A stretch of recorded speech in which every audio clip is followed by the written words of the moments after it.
back to another episode of the Tetracast. This is RPG Site's weekly podcast where we get the site staff together to talk about our favorite genre of video games.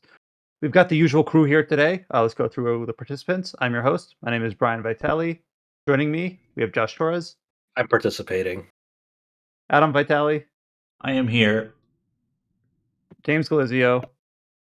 I've done nothing but raid in Final Fantasy XIV for the last 5 days.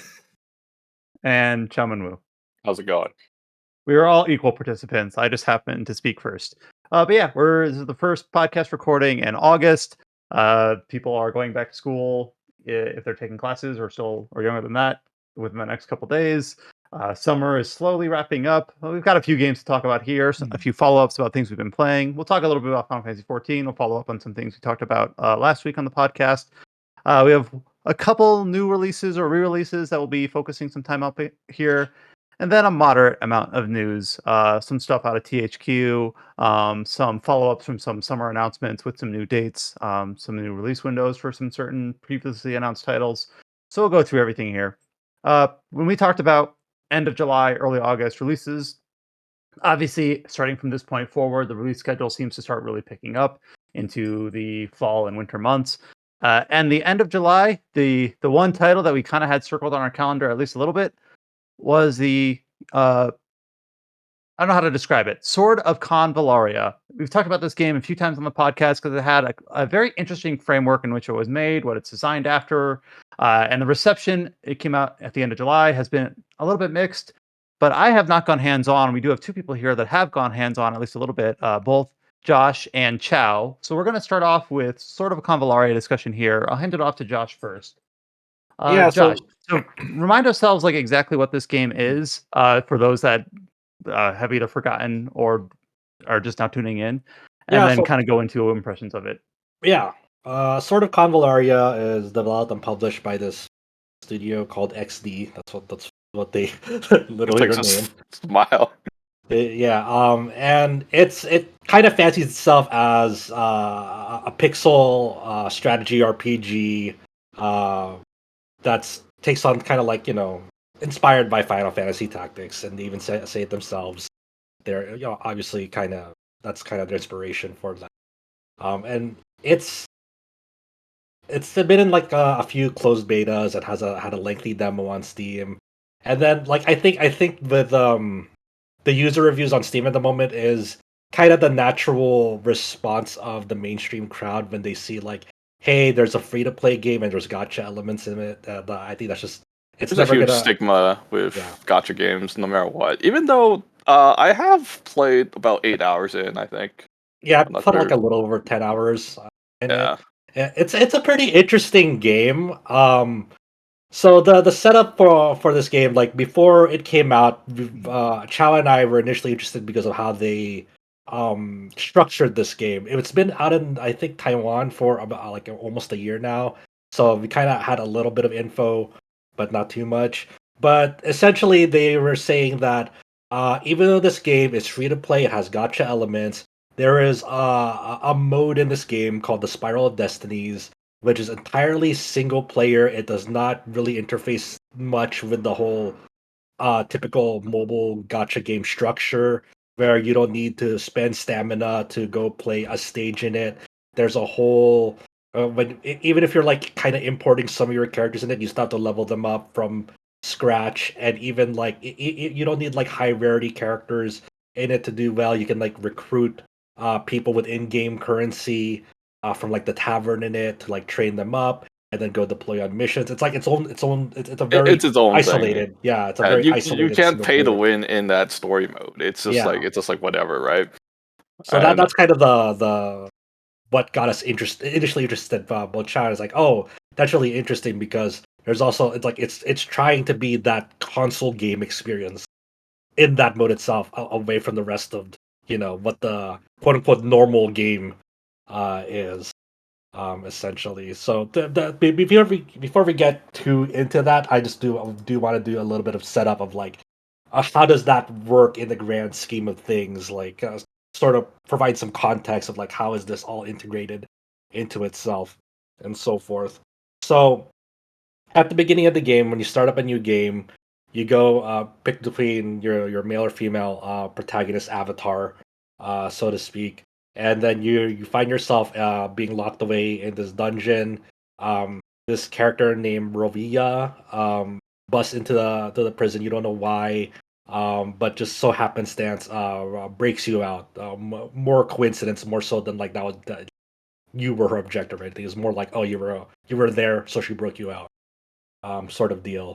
After like a brief introduction of like how the battle system works, which we'll detail a little bit, you meet up with two other characters, her companions, Maitha and Fekal. You bust out of this prison, and then during your retreat, you run into like a bunch of soldiers, but Ravia fends them off and like basically dies on the spot. So this character that you barely knew, she just dies right there to help secure your escape with the two other companions, and then you do some other tutorial battles as you're trying to flee from the village. So there's this whole like raid going on. It's it's not good, and then this whole introductory segment basically you basically find yourself between a rock and a hard place with these two companions, and all of you basically die on the spot right there. But then for mysterious reasons, like even though all of you have died, you kind of sort of are transported to this kind of almost purgatory realm outside the realms of like time itself.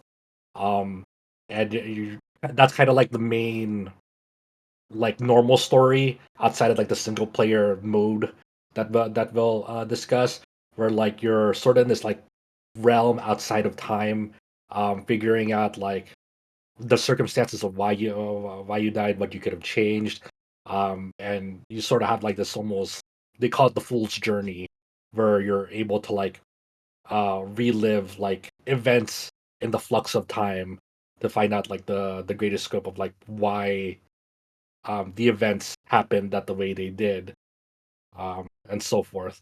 And then eventually like your whole objective in this fool's journey mode is you have to collect these tarot cards that will unveil new chapters, that further flesh out the world and find out like why the world has like kind of fallen into conflict for like and so forth. It's kind of sort of like a high level sort of like story of like that gives you a glimpse into like different states of the world, but it feels like but it's only like bits and pieces to contextualize events, and like if you really want to like know exactly the entire context for each of the stages that you're going through in this normal mode that consumes stamina, you have to go through that Spiral of Destinies mode to learn more about like the context behind all the segments of the game that you're going through.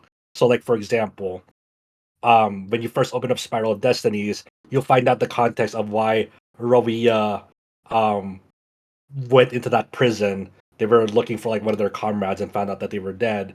And then as you're continuing more that first chapter of Spiral of Destinies, that single player mode, you'll find out more of the background on Ravia and how she how she rescued Maitha and Fekal as they were little kids, and they were basically orphans from the war because their village got raided and they had nowhere to go. So Ravia took them under her wing, and they established a mercenary guild called the Sword of Convallaria. So it's kind of like this weird dichotomy and relationship between both the Fool's Journey, which is your typical gacha experience where you consume stamina, energy, that refills over time in real life world, time, where you go to stage, and get bits and pieces of story that way. But then also you want to go to Spiral of Destinies, which is that whole isolated single player experience that doesn't consume energy, to provide greater context of the events that you're going through in the Fool's Journey. So that's why, like, even when you're going through chapters in the Fool's Journey, they even give you recommended, hey, please, if you want the best story experience, please see this event, and it'll say, or this path in Spiral of Destinies for the best story experience, because if you go too far in the Fool's Journey, it'll spoil events that are to come in Spiral of Destinies, which is kind of a weird, balance, I'd How do I say. say it? Like, this game feels like you're playing Radiant Historia, but without any like boundaries. If you get what I'm saying, right? If you're doing the fool's journey, it's like you can pick like this node, and it just keep going, and then it's like it'll spoil everything. Yeah, because if you're trying to play this quote unquote efficiently or optimally, you're encouraged to spend your stamina. So while you're waiting for your stamina to refill to play other stages, whether it's the Fool's Journey or the other stages that helps gather resources to power up your characters, then you go play Spiral of Destinies while you're waiting for your stamina to refill. Because that mode you can sink hours into it and you're not draining any sort of like energy system. The only resource that it consumes is this key of destiny that you get kind of like a bunch of They're as you're they're starting really out the easy game. to get. It's just Yeah. like they're like super easy to get. I don't think people need to complain about that if that's what they're complaining about, locking behind their single player mode. But I I put a lot of time in the Spiral of Destiny. It's a very time consuming part compared to like the main gotcha game. Yeah, they say that the if you want to complete all of Spiral Destiny, it's gonna take you around like 120 hours. It's like almost like a 120-hour single player campaign. I think the way to like kind of check your progress is like you see like the cutscene like collector or whatever. It shows you like, oh, I got like 13 out of 67 cutscenes or something like that. Yeah, I think that kind of tells you like your current progress, right? What yeah. if you only want to play like Spiral Destiny mode? Does it stand on its own? Yeah, it could stand on its Yeah, own. I think if you want to only interface it, like you only have to play just a tiny bit of like the normal gotcha game to unlock the Spiral of Destinies mode, and then once you unlock it, you can pretty much not care about um the rest of the game. The only thing you have to like interface with is like doing like some very minor things to get more Key of Destiny items, which you already get a lot of, to unlock new chapters. But each chapter in itself is like what, like 4 to 5 hours long, you know.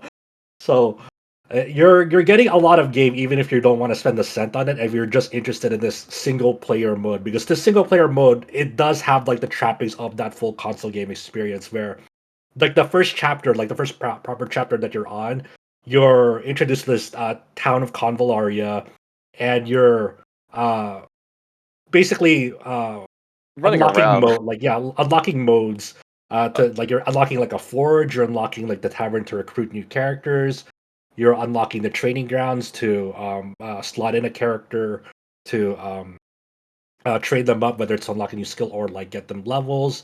And you're also every time you deploy a character in a battle in it, they'll it reduce their stamina in it. So And then like if if you I run if I out, it's like yeah, Fire Emblem 5 where you're like, oh, they're fatigued. I can't use that character anymore until they're rest up.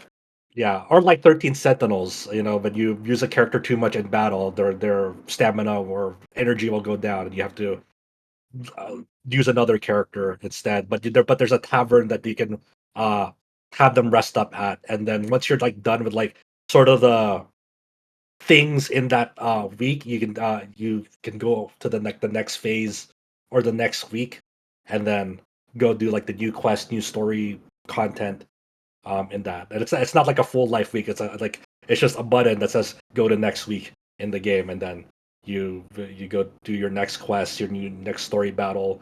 It's like a very slow burn story because you're getting introduced like to the world of like where does Convallaria exist in this world where it's like where does it exist in the political spectrum? What are the current like issues it faces on like on a local and domestic level sort of deal. Like, what's the state of like society in Convallaria? It's a very slow burn at that first You story. also get like, what is it? Kind of like a deadline of doing things. Sort of like playing like old Atelier games where you're like, you gotta like meet like a certain like relationship with this faction or something like that, or Oh yeah, there's a whole faction relationship. So like yeah. I said, like this mode does have like the trappings of like a fully featured console game, which is it's very surprising at how fully featured it is. Like, Um, some people say the rumor is they probably wanted to make a single player game, but in China, like the marketscape is like that probably won't make any money, so they had to like compromise and make a gotcha game in it. I think that's like what happened with this game. I think. So yeah, I mean, I can see that. Who can really say? But the only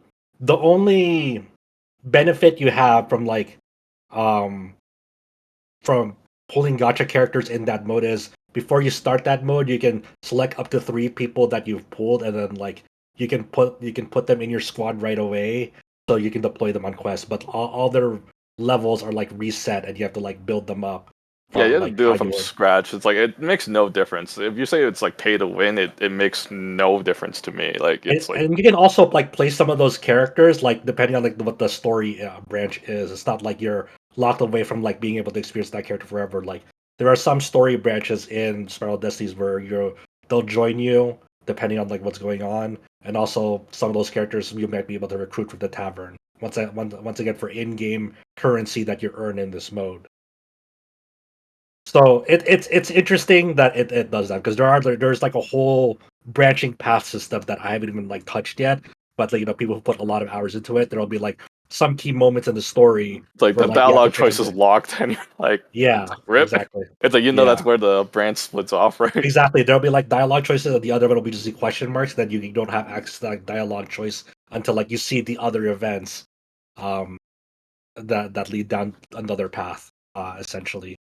So it's pretty robust. But it's the caveat is you really need to like strategy RPG gameplay to kind of enjoy this game because it is a very slow burn game, and the battle system doesn't really evolve that all that much when you're starting it. So it's like any strategy RPG. You have like your grids, and then you can move your character. And once you move your character, you can make them do the basic attack, or they have like they have their abilities that cost these little skill pips. So like one ability might cost like 2 or 3 skill pips, and they'll regain them over time throughout turns. But there's environmental action and interactions as well. So like a character early on, Mytha, has a skill where she can kick either an enemy or environmental object back 2 tiles. So if an enemy is by a ledge, you can kick them off that ledge and it'll instantly kill them. Or if there's like an explosive barrel nearby that you can kick back to like an enemy group, you can use that skill on that enemy barrel. It'll move, it'll explode, it'll do a lot of AoE damage on whoever's nearby on that. There's also things like elevation to consider. So for your ranged characters, if you're attacking an enemy from a higher elevation, they'll get a damage bonus on that. There's also positional bonuses depending if you're attacking a character at the side or from behind. And it has all those trappings, like kind of like how you play Final Fantasy Tactics or in Tactics Ogre. It does have those um, considerations. The maps themselves aren't like I'm still obviously 10 hours seems like a lot, but like it's still kind of early in that game, so I don't know how complex maps get. But right now, maps have their environmental gimmicks, but I wouldn't say it's like fully like You don't fully robust yet. utilize it. I think you utilize it more in the gotcha story mode because there's some maps like, oh, there's this one part where you're like trapped fighting these characters that are like 10 times stronger than you, but there's like no battle like surface to use. Yeah, And you basically the whole strategy is you knock them out, and then it's like, oh, like they could fall off a cliff and instant right. die. Right? Yeah, So that's yeah. like kind of like the strategy gimmick from that, right? hmm Yeah, and it also has the like threat ranges you can toggle on. You can toggle on order numbers. So for people who really have a good grasp of the strategy RPG genre, you can turn on those additional information to get a better grasp of like how you want to approach enemies. You eventually unlock like orders that like the player character can like initiate like commands in battle. So like there'll be like a thunderstruck skill. So like if I gain enough points as like commander points, I can use that skill to kind of do instant damage to like a nearby enemy on the field. But it's like a one-time thing, and I have to wait for my commander points to recharge after that. Or I can like toggle that and change it into a heal spell instead, and so forth. And as you're leveling up, the interesting thing about this game is there's actually like stakes to like building characters. As you're building up characters, there'll be certain thresholds um that can rank them up. So like at level 5 at rank 1, you have this decision between two skills, and like whatever skill you decide from this rank, it'll lock out the other one.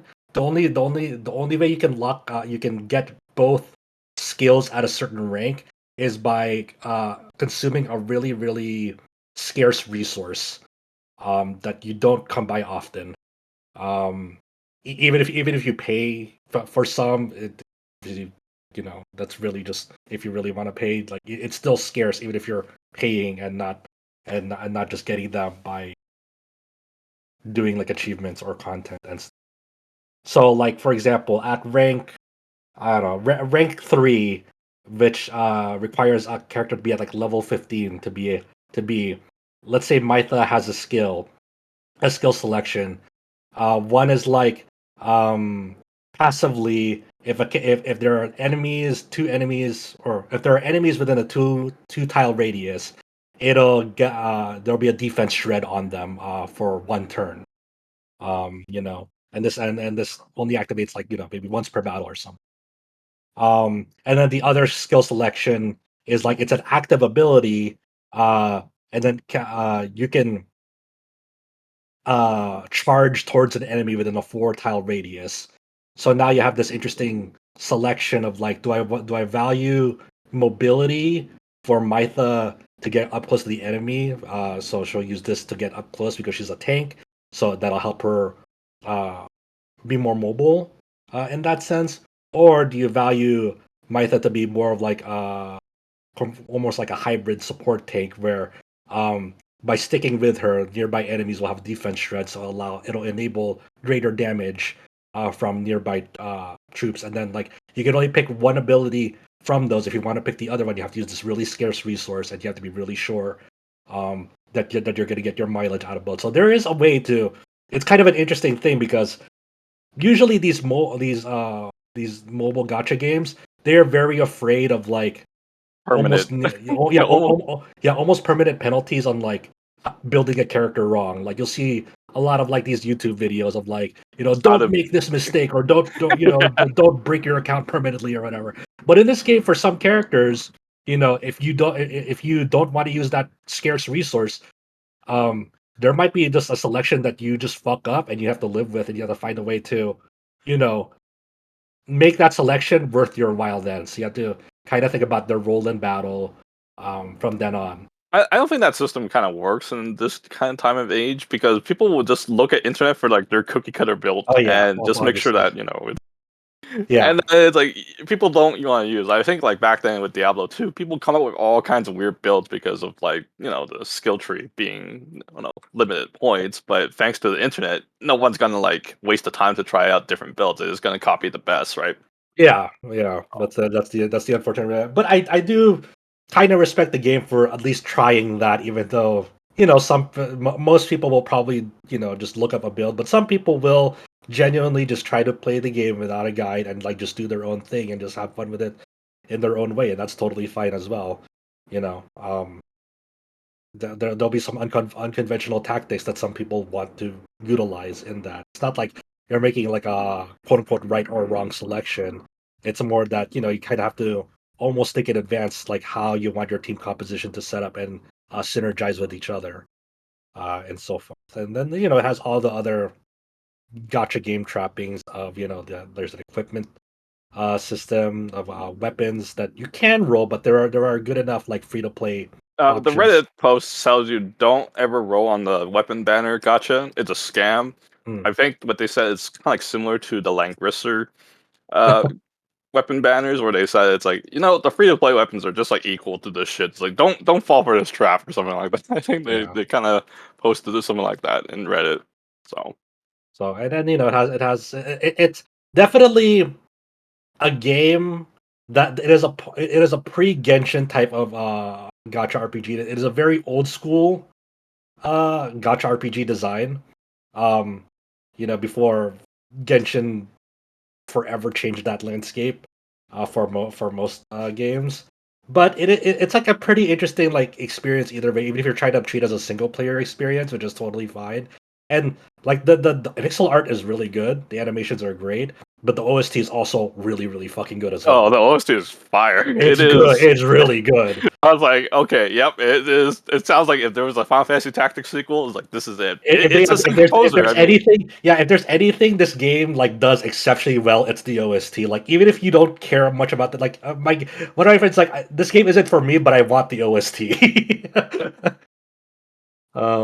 So like if anything, at least try out the game if you're interested, and then like even if it's not your type of game, I think you'll just want the OST. Then you'll be like, okay, when's the release of the OST? I think this game sounds like really, really, really great music.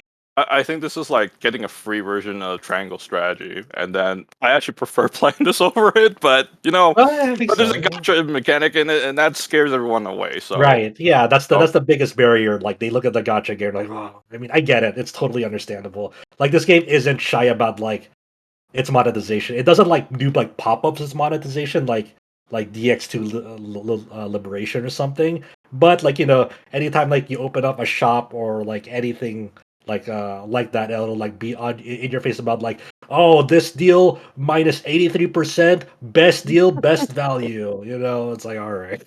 I heard maybe what the best deal is that you shop at their official website or something like that. Don't use the Google Play Store. You get gypped like extra 30%. I mean, look, yeah. If you're interested in like putting money into it, there are definitely ways to be efficient about it if you are. It's like if you ever decided to put money in any gacha games, put your research in it, make the best out of your buck because gacha games are expensive. Yeah.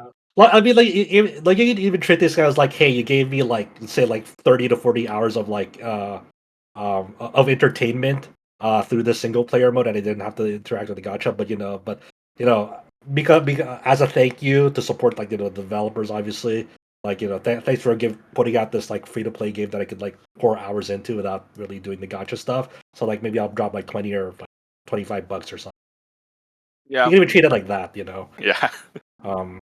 Yeah, like this. You can treat it like, oh, I kind of like got like a full game out of this. Yeah, I don't know how the monetization goes for it. It's like the rates are really weird in this game. I had to like look up like how even like the pity system works because it doesn't try to like copy like whatever Genshin's doing, right? It has like some weird like mechanics with their gacha, right? Yeah. I mean, I don't really want to go to the weeds of like the like because there's a whole weird. Well, we only call it weird is because everyone's been brain rotted by how Hoyo does it. Ever since how Hoyo kind of standardized what modern gacha game design is these days through Genshin. It's like everyone copies it. It's like they even copy the same amount of currency to roll, like 160, and people ask, why do you do 160? Oh, gacha researchers will find it like with an uneven number like this, it's harder to count, so you don't know how many rolls it takes. So, I mean, like, I mean, there's a lot of like there's like a lot of understandable questions that people have when like researching the gacha in this game, and I get it, but also it just kind of it's emblematic of like how much Hoyo has like kind of brain rotted everyone too.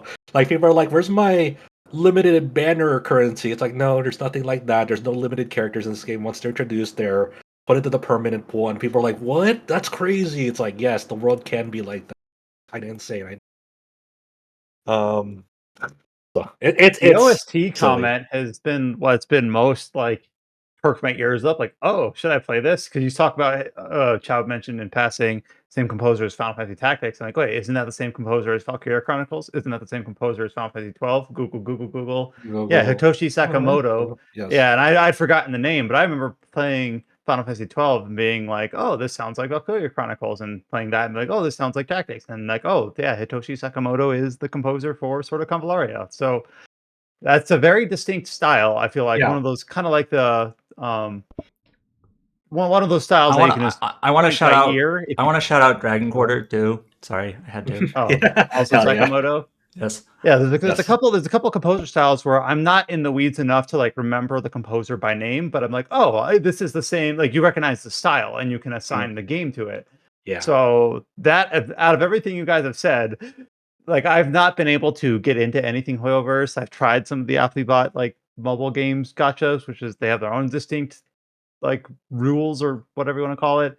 But then you're like, oh, but this has the same composer as Final Fantasy Tactics. I'm like, hell yeah! Like and the thing is because like whenever you evoke the name Final Fantasy Tactics, you're like, yeah, get in line. Everyone, says they're inspired by Final Fantasy Tactics. How many indie games or other projects have we seen that have referenced that as their temple or their inspiration?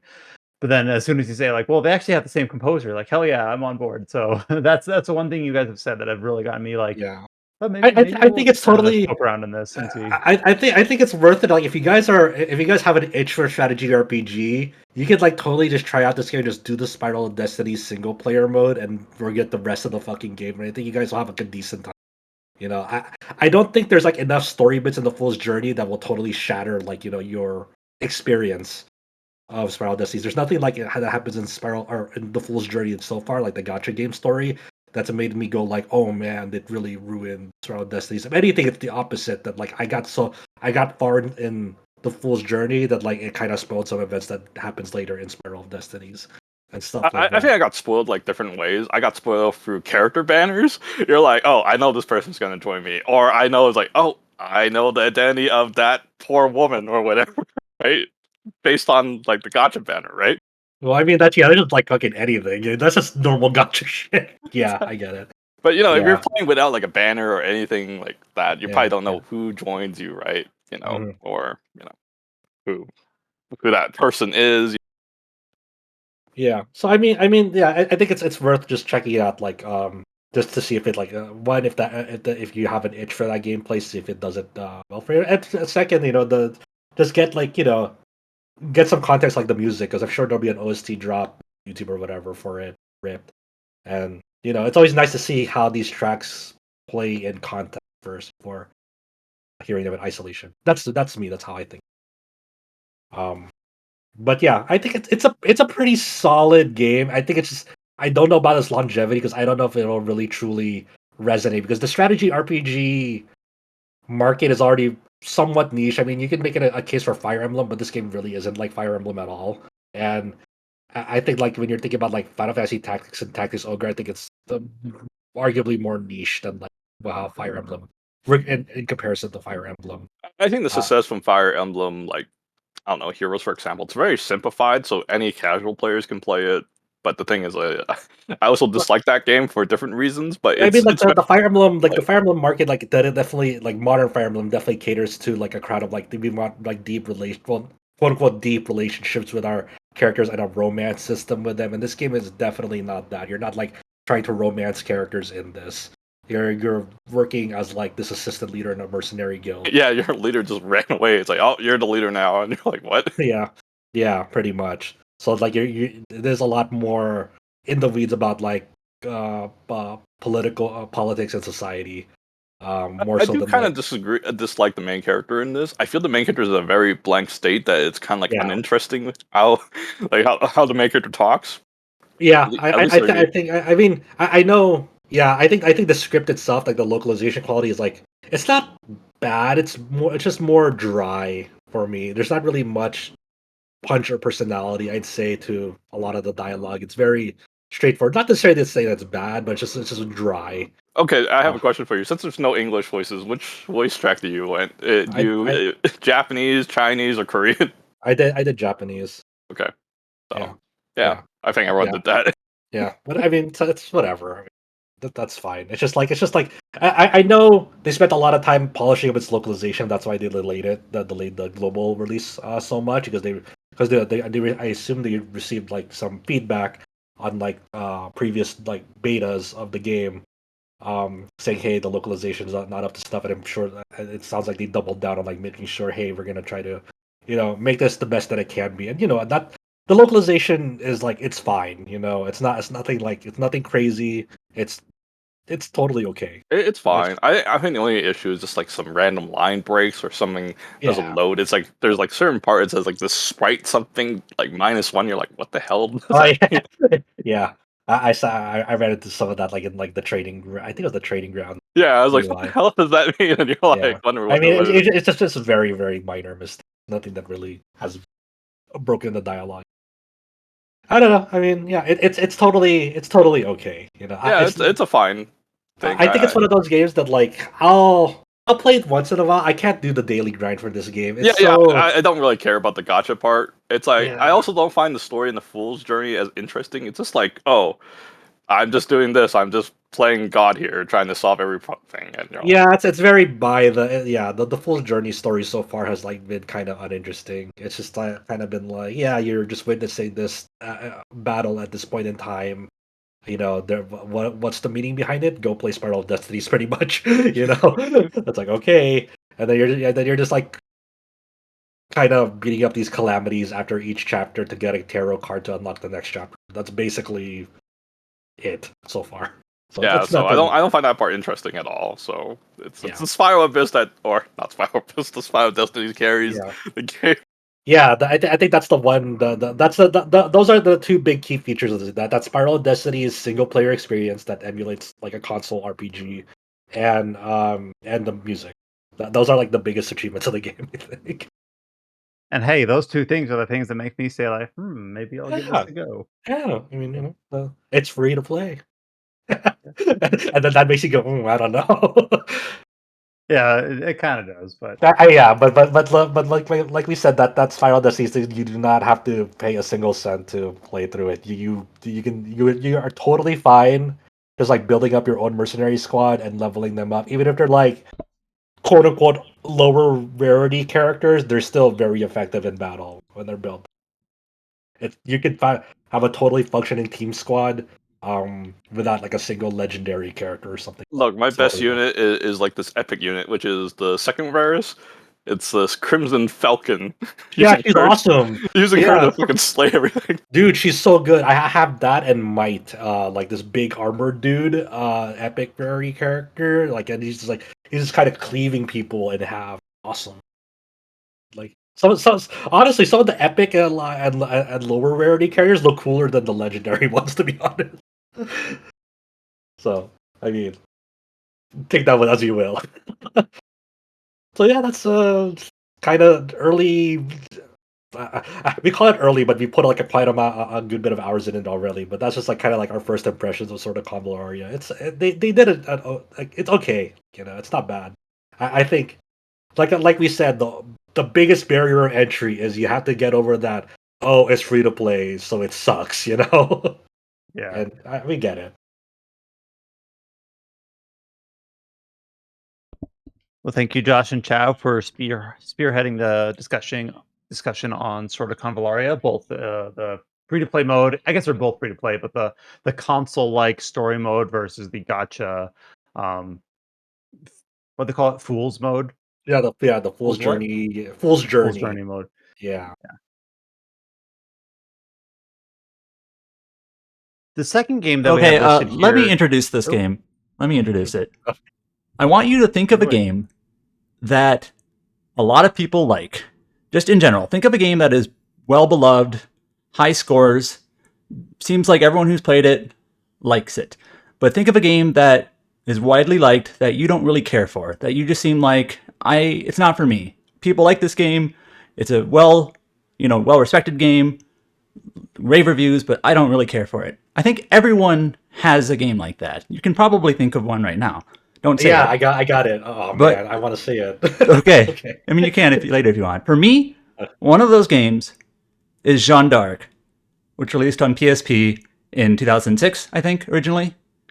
So this game is topical because it got a new release on PlayStation consoles like last week or the week before. And when that was announced, a lot of people were saying, oh, this game is, excellent. This game is great. I even saw one person call it exquisite. I was like, really? But anyways, I played this game back when it launched, and I just never really... I don't think it's a bad game. It's like, it's okay. It's fine. But it has some things about it that I think are just weirdly designed.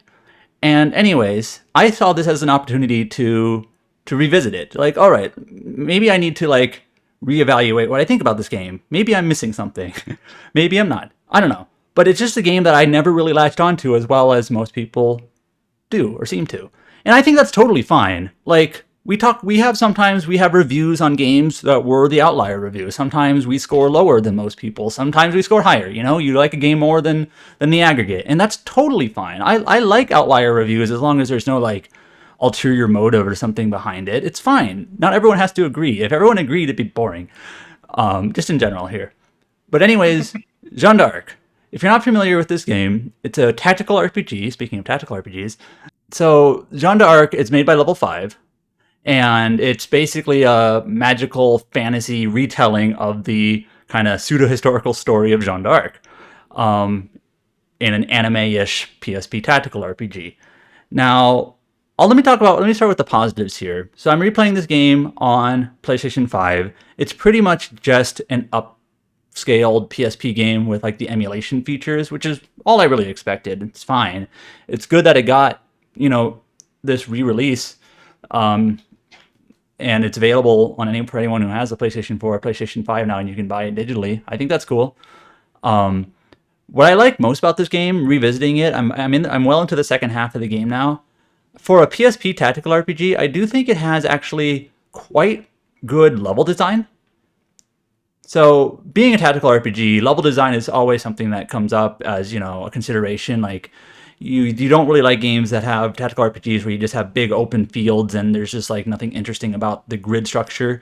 I think that might be fine in, moderation, but you don't want every level to be that.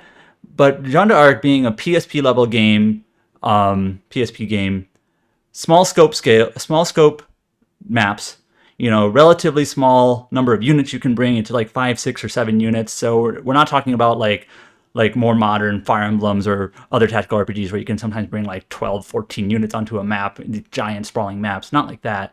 But just for a smaller scope sort of game, I think this game does pretty well, and it's in those boundaries. You have a level, for example, you're in like a little part of a city and there's like canals with bridges that you kind of have to work around. You can, if you have characters with certain types of weapons, you can attack from across the canal. You can have people blocking paths. You have tanks, you have ranged classes, you have some magic units who can, do some support from the back. There's a level where you have like a big gate that's in the way where you can either take down the gate or you can climb up ladders and get around it. There's a level where you're fighting on rooftops, and that means there's a lot of empty spaces that you can't be because they're in between roofs. And overall, I just think the level design is pretty good in the constrained spaces that this game has, being a PSP game. So I think that part is totally fine. The part about this game that I never really gelled with is like the unit viability, or the feasibility of how you build your party in this game. So I think all of us here like tactical RPGs to some extent.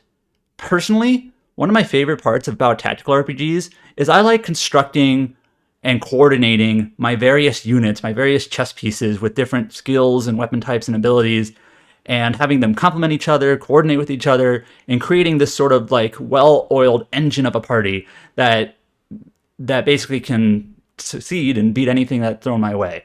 I like having control in terms of, how I build my classes and my skills and my units, and determining which units I like to use and how I want to use them, and having the flexibility to do that. But unfortunately, Jeanne d'Arc doesn't really allow that. And here's why. It has to do with the armlets. Who has played this game? I know I have played this game. Josh has. I remember Godspeed in this game. Yes, Godspeed. Yes. Okay. I think that's the only thing I remember from this game. Okay. I just remember that she has like this crazy cool armor when you transform or some shit. That's all I remember from it. Okay, so there are 5 characters in this game that get an armlet. Jeanne, being the main character, is one of them. And what the armlet allows you to do is the characters who have armlets, they can do a couple of things. One, after you spend a few turns on a map, I think it's 3 turns minimum, they can transform into basically like, I don't know, a Power Ranger or what have you. And when they transform, a couple of things happen. One, they get a free heal. That's always nice.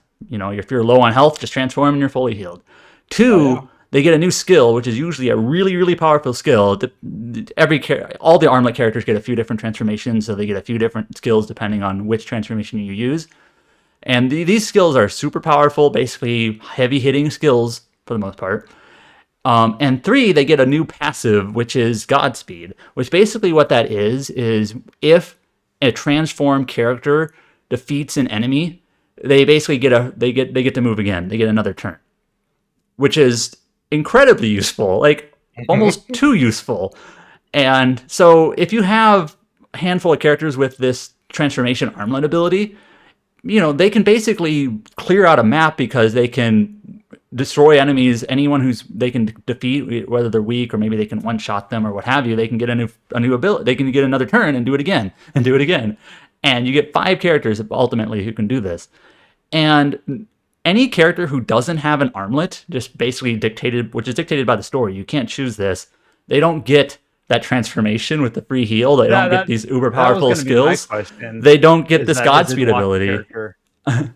So, the reason why I don't like this is so when you go out onto a map in this game, like I said, I'm in like the latter half of the game. I have 4 characters at this point that have armlets, and it's just like, oh, I can bring 5 people onto this map. Well, 4 of them are going to be the armlet characters because they're just way, way better than anyone else. And then the last one, I don't know, I'll throw in the thief.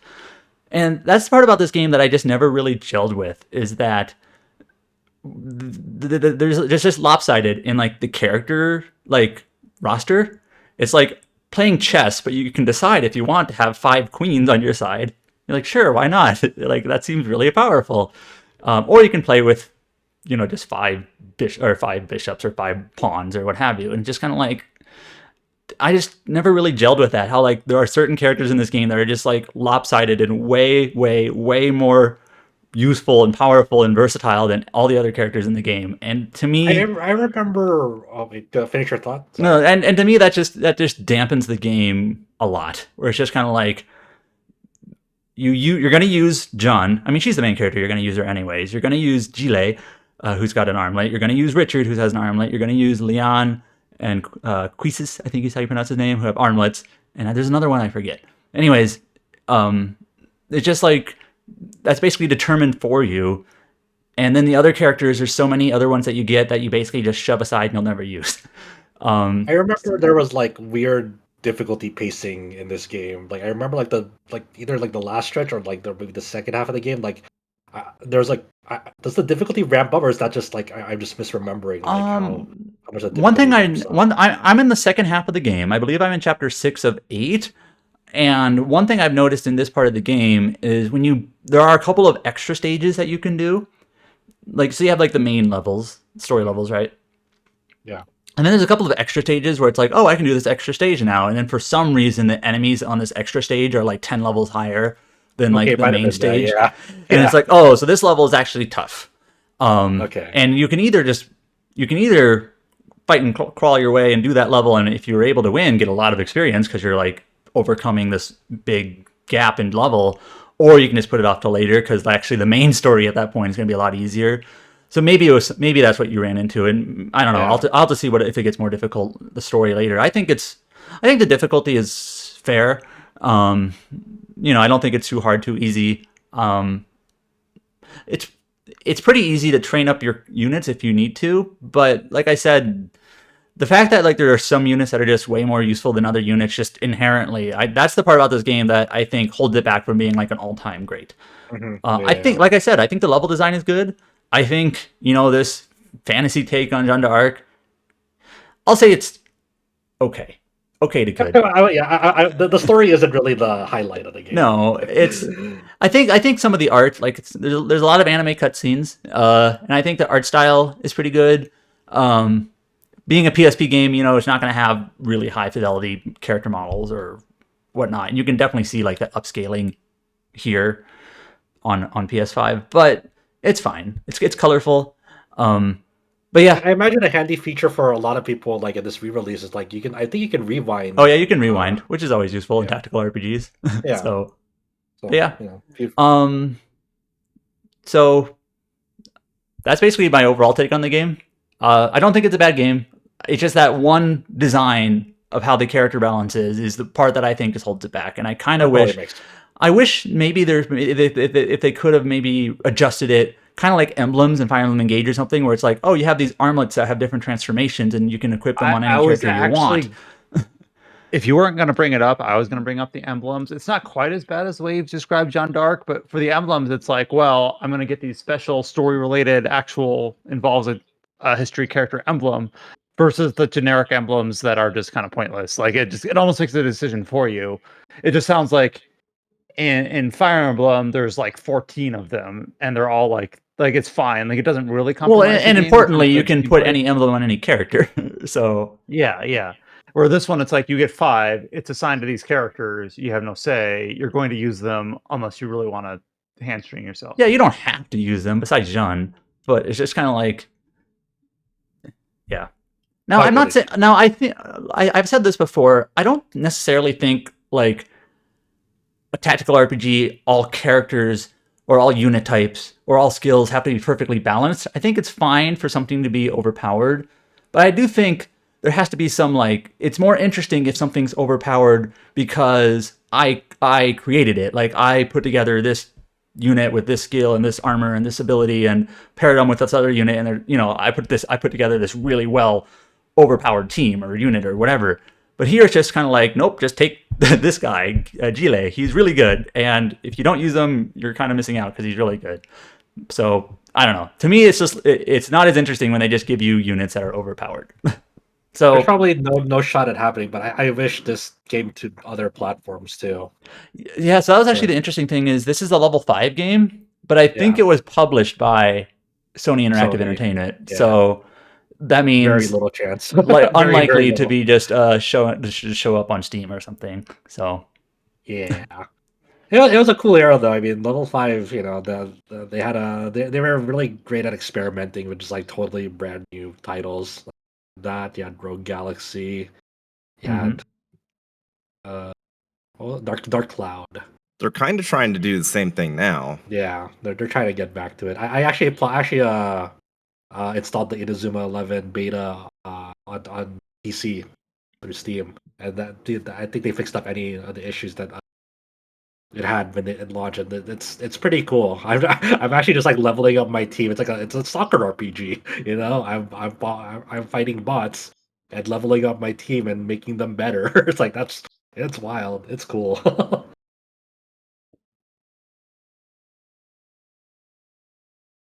So I'm curious, Josh, what was the game when Adam was talking about the game that everyone else seems to love that you've never been so hot on? You had something immediately come to mind. I'm gonna get hate for this, but it's a recent title too, so it's Dragon's Dogma 2. Ooh. That's not really a hot take. I feel like I still like it, but the overall like kind of temperature on that has definitely shifted since launch. Even at launch, there was some like. I'm trying to think what my game would be. Should I pick a recent one or not recent one? This was the one that just immediately came to mind. Like, fuck, that's the title. I mean, like I said, I think that's totally fine. Like, yeah, I mean, I don't hate Dragon's Dogma 2. I'm just saying, I dislike it more than most people, I think. Well, just earlier earlier this week, I saw someone. I'm not going to say what they said because they threw slurs around, but someone on our Twitter account was still mad that Cullen gave Unicorn Overlord a 7. And it's just kind of like, come on, guys. Come on. Don't call our reviewers slurs because they gave him a 7. That's awful. Like the low score of 7. Yeah. I love it because like people are still bringing it out. It's like, come on. I wish I got a 7 on a report card. I mean, since you mentioned it, that Unicorn Overlord art book cover is really good. You guys have seen it. Yep.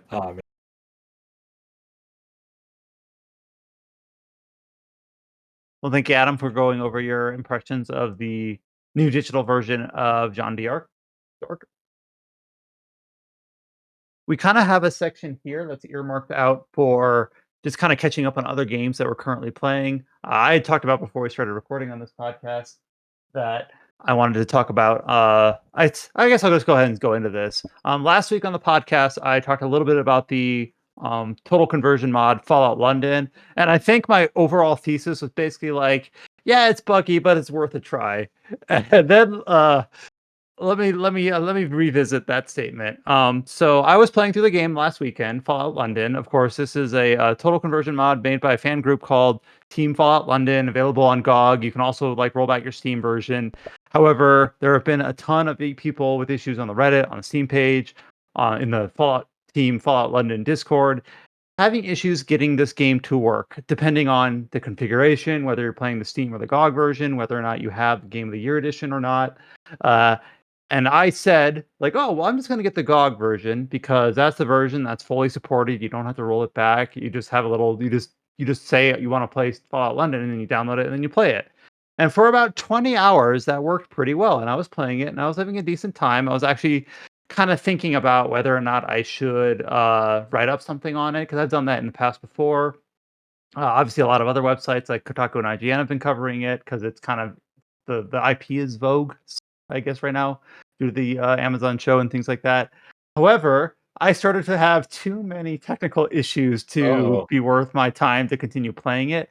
And the thing is that there were certain people that there were like when I spent maybe about 2 or 3 hours like trying to troubleshoot, going on the Reddit because I'm also just kind of interested. Apparently, like I talked about falling through the boat in an early cutscene. Apparently, people had issues with that. There's a train crash that apparently, for some reason, a lot of people are having issue getting past the train crash. Like I keep crashing during the train crash, like as in their computer would quit the desktop. Um, Apparently, Fallout 4 in general, even base Fallout 4, has an option from Bethesda for like weapon frag something that has never worked right with modern GPUs, at least modern NVIDIA GPUs. People say you gotta disable that in the launcher, no matter what you do.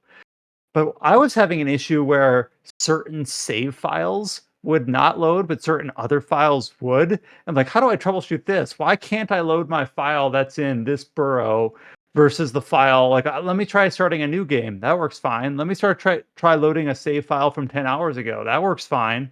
Let me try booting up what I did last night. Doesn't work. So it was kind of like, well, I could just restart, but I have no guarantee that it's going to actually work once I get back to where I am. So I ended up just tabling it for now. Had too many technical issues, which is unfortunate because I was having a decent time. But I do feel kind of bad because I said, like, yeah, it's not as polished, but it's still worth your time. But there's a certain point where you reach an inflection point where the lack of polish really, really hinders your, there's only so much jank that you can manage, especially when you're crashing the desktop either every 30 minutes randomly or with certain save files versus others. You don't know if your time's going to actually like be worth it or you're going to be, hard locked and not able to progress anymore. To the team's credit, I did see that the team at Team Fallout London had put on their Twitter page that they were offering like one-on-one troubleshooting sessions on their Discord. Like they are trying to say like we will get to the bottom of this. Like I don't have many doubts that they will put in the time to fix it, to address it. And the fact that they're saying, hey, we're gonna have one-on-one sessions on Discord to try to get people fixed. Not only will that be good for them to like hopefully figure out what band-aids or what updates they have to do, but just to get people that are eager to play the game and willing to do that, the attention needed to do that. So hopefully within a few months, they'll get that sorted out. They'll figure out kind of the root cause for some of these issues. Because last I saw, the Reddit page, the Steam page, lots of people having issues of various sorts. What was your breaking point? Well, like what happened in your game, like specifically that made you go, okay? It's actually kind of boring, but I will explain it. Like, so I was just like, I talked about it last week. We record the podcast on Saturdays. I had like 15 hours into it, and then that evening I put maybe another 5 hours into it. So I'm at like the 20-hour mark. There's a part in the game at the story where you want to get into Westminster Palace. I believe it's Palace. I'm not English. And in order to get into it, you got to visit a lot of the factions of the game, all the different kind of factions that control the different neighborhoods, the different boroughs. And you basically got to have like everyone's, I don't know, writ permission to access. Like basically you got to get their rationale for saying, yeah, we support this character. They're going to be able to access this sensitive area, whatever. So it's kind of like a part of the game where the story opens up and says, hey, we're encouraging you to visit these people, do a couple side quests, get, learn these NPCs, and then eventually they'll say, yeah, we vouch for you and you can go in, or of course you can like forge their signature, murder them, steal their correspondence, things like that. Like there's it's a true RPG at heart. So that's what I was in the middle of doing. I get to the 20-hour mark, I turn it off, and then the next afternoon I'm like, all right, time to get back to it. I get back home from work, and then my save file won't load. I'm like, wait, why won't my save file load? Oh crap, I'm having issues.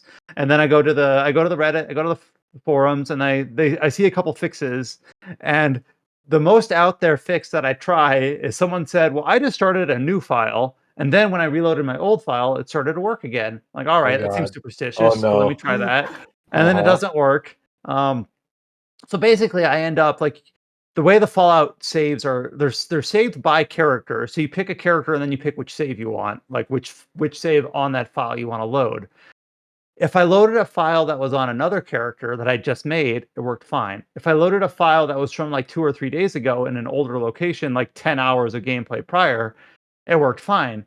But I could not load a file that was like what I had done the last 2 nights. Like, and I was like, well, that's like a total of 10 hours of progress. I don't want to go back 10 hours prior and be like, well, this load works, but then I have no like guarantee that it's going to continue to work once I get back to the same point. So that's kind of what broke me, is that Makes the game was sense. working, but I was having like save specific load errors on files. And it was kind Yeah. of like the most boring crash to desktop ever. Like the computer doesn't lock up. There's no blue screen. There's no like a process has ended and task manager is not responding. It was just like you're playing the game and then the next second you're on your desktop. Like it just goes away. I love No hearing prompt that. It's or like circumstance. like it's boring. There's no blue screen. It's so I'm falling Yeah, asleep. like yeah, your hardware doesn't do anything. Your Uh, fans don't kick up to my PC didn't 100%. explode in smoke. It's just Your monitor doesn't do anything special. Just one moment you're in the game, and the other moment you're looking at whatever your desktop is. So it's not again, that it didn't delete System 32. It's just like, oh, it's so nope. boring. Yeah. So I would the thing is that I'd like to say like I'd like to get further impressions, but I feel like I was just getting to the point of the game where it was like really starting to open up. So it's really unfortunate for trying to give impressions. I will say again, just reiterate what I said last week, that the very beginning of the game, you feel very, very weak. You have like a knife, you have like one stim pack, and you have the whole map to explore. So you gotta like really be careful. And I was just getting to the point where you level up a few times, you start to specialize in a certain play style. You finally just kind of get some more resources, and finally the edge sort of gets dulled a bit. We're like, okay, I'm starting like kind of like you start to feel kind of like Elex. Adams described Kingdom Come Deliverance in a similar way, where you finally start to feel like you're not shit at everything, and then I couldn't play anymore. So that's where I am. I'll hopefully revisit in like 6 months or so, but there's plenty to play. That's kind of the unfortunate thing for any game, whether it's a fan mod, high profile release, low profile release, is that like, okay, there are plenty of other things to play. So instead of banging my head against this, I'm just going to play something else.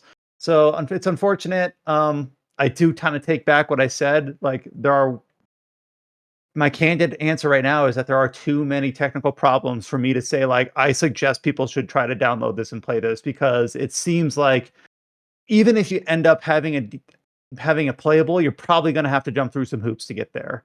So right now, that's just my unfortunate. I wanted to say something else, but unfortunately, that's where I'm at. So not worth playing right now You hop due to the technical issues. from one bug-ridden game to a game that has significantly less bugs than when it first launched.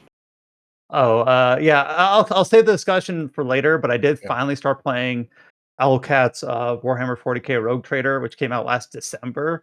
And then we talked about in past, it's had several huge patches. And yeah, I'm still playing that. It's working pretty well for me. I'll give my Okay. full response later, but basically, I'm glad I waited on that All one. right. And Yeah, it seems like hopefully it sounds like it's safe to play now. Just kind of a weird it's thing. in my experience so far, it is. Yeah. Okay.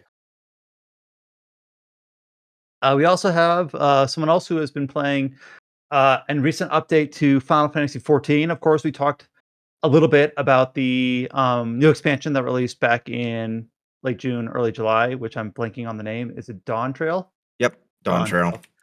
And it just had its 0.05 update. Is that the correct update Yes. number? It had its first post expansion release update. And of course, you heard during the intro to this podcast that James has apparently been doing nothing except raiding for like the last week. So James, here's a little bit of a window here to talk about your Final Fantasy 14 Dawntrail raid experience. Yep. Or trial experience. I don't know if they call it raid or trial or Raid. both terms are correct. Both terms depending on the fight. The actual like proper raids are raids, and for trials, those are kind of like a similar deal, but different classification. We're never gonna get it right, no matter what we tell us. Yeah, Well, you'll get it right if you play it. It's a bit of a semantic that's fine. difference. Like Chow can vouch for that, where it's like it's not really. It doesn't really matter. There's like extreme trials. There's savage rating. You know, like it's just whatever. Yep. But yeah, so technically 2 weeks ago was when the normal modes for these raids went live, which doesn't really matter for most people because the normal modes are basically the easy versions of those fights. And if you're actually raiding, you're waiting for the Savage versions. And Savage versions went out earlier this week, and that's what I've been tackling this week. Usually the raid tier takes most people like more than a week to get through. But two things. One, this happened last expansion too. But basically, one of the new jobs that they added for Dawntrail is very, very much like overpowered. And instead of them nerfing it, they just buffed everything else, which had the knock-on effect of, oh, these DPS checks for the Savage raids are really, really easy this time. To the point where it's like pretty much every fight should probably have at least like 3 or 4% more HP, which doesn't sound like a lot, but it really adds up. That's a lot. That's a lot, actually. Yeah. Because most of the raids, if you've done it like perfectly, you just kind of get through by the sliver of their health, right? So if you have 4%, that's quite the leeway. Yeah. But yeah, so I've been going through it. I've done the first 3 fights, and I'm working on the fourth and final one. It's a good raid tier, except for, again, the fact that it's maybe a bit too easy. Do you think they'll tune it up, or is there no real precedent for that? Nah. They're definitely not. They like the Yoshi P did apparently apologize for the state of how easy things were, like at like a China Fan Fest, which is ongoing right now, I believe. But yeah, that's basically the main thing I've been doing this week. I could explain the fights, but I feel like that really. I'd be here all day talking about the it different. feels like it'd be too into the weeds. Like, Yeah. all right. But okay, so so. if there's no chance that they're gonna like gear up the raids, is there any chance that there's gonna be just like a nerf swath across the classes? Like I don't know like what the balance history of the game looks like for precedent on sorts of things. Very broad Like, stroke. Are there any cool gimmicks also in this new? Yes. The third fight in this current raid tier is very much a what's the best way of putting it? It's basically like a heel, like a heel from like Wrestling? professional wrestling. Yeah. And Okay. like his entire moveset is like kind of based around that. And it's like really, really interesting. Oh. Honestly, that's probably my favorite fight this tier, just because of like how they really kind of like lick the plate with trying to like do different things with the mechanics that he has. The second fight was just whatever. The first fight was good, but also kind of I am liking the fourth fight though so far. It's a decent raid tier. Just I do think the fact that the DPS check isn't as tough definitely puts a hamper on things a little bit. What about the story for the raid tier? Did you find it interesting at least, or is it? It's a tournament arc. It's a tournament arc. Damn, I don't like tournament. I mean, arcs. that's fine. It's good, but it's like definitely one of those things where it's like it's Look, a tournament arc. man, Yu Yu Hakusho had an awesome tournament arc. Okay? Yeah, that carried the show until the next tournament arc that just abruptly ends. That's whenever someone says tournament arc, I just think of the Dark Tournament. Yu Yu Hakusho. Yeah, that's cool. For whatever reason, my brain's going to like, you know what? That last chapter of Tales Through Daybreak is basically a tournament arc. It's framed a little bit differently, but kind of. Sure. Yeah. But good to hear that the fights have some good gimmicks and some interesting mechanics, even if they're a little bit undertuned. But sounds like the team is aware of it, and obviously will be able to address now that they have the new classes implemented for any other. Again, I don't know the cadence of like the point 0.1 patch, point 0.2 patch, point 0.3 patch, whether they're going to add more to it. Yeah. Well, the 0.1 patch will add in, 0.11 will add in the ultimate raid, the first ultimate raid at least. And I'm excited to see how that's going to work. I do wonder if they're going to do some last minute tuning for that because, like the last ultimate raid they've released had a pretty heavy DPS check, which was unusual actually for an ultimate raid because usually they're like focused mostly on the mechanics. And yeah, you do have to like do your rotation properly, but it's not really as like strict as like say like week 1 Savage raiding usually is. But yeah, top was very much an outlier where it's like, oh yeah, you actually have to really be on top of things with your DPS. I do have one Especially last question that I don't know if you know the answer to, but does the development team clear their challenging encounters, raids, or strikes, or yes. Funnily enough, that's okay. what led to an issue with a raid tier last expansion. The team that was in charge of doing the raids got too good at them because the way they usually balance the HP is they'll be like, okay, so we cleared this, and usually the players are a bit better than us, so we'll raise the HP by 2 to 3%. That didn't work out that time. The team got too good. So basically it became a problem where unless you had an absolutely like top end team and had good luck with like crit RNG, you were not clearing that last fight. It got to the point where they actually, for the first time, and I think like almost I don't know if they did in Heaven's Ward, like for the actual raid tier, but it's like for like the first time in a long while with that, they actually nerfed the HP that the final fight in tier had, which again, very unusual. That does not happen. Yeah, because I have no idea like the specifics about balancing something like that. Because you might have a team of developers that is in the dozens, maybe, and they're like, we have to balance this, but we're going to have millions of people play this of varying different skill levels. So we clear it. What do we offset our capability versus the players? How do we make this more difficult? You know, and I could see that, you know, during the history of the game, they say, well, plus a few percent health or whatever usually ends up in the right spot, but you know, it's a moving target. Well, we've gotten pretty good. We know this fight really well, and now we've overtuned it. So just interesting. I've seen people say like, well, we were never able to clear this, but we think the players will for other games, or they'll say like, well, we should make it this much percent harder or easier. But it sounds like they'll have the feedback that they need in order to adjust for the ultimate raid later in the update cycle. Yeah, it just makes me wonder if it's going to be a heavy DPS check for the ultimate raid this time. Because DSR, which was the first ultimate raid in Endwalker, was there were parts where it was a bit strict, but it was really maybe it was just the group I was with, because the group I was with was pretty cracked. But it was not really a super tough DPS check, at least for most of the fight. Did you clear DSR at the end, or did you just kind of quit? I need to get back to it. I was literally at the enrage for phase 6, which means that I know I can clear it, which is why I'm pissed off that I didn't. Wow, you were just right at like near the finishing line then. Yeah. Oh, that's a shame. When are you gonna do ultimate rating, Chow?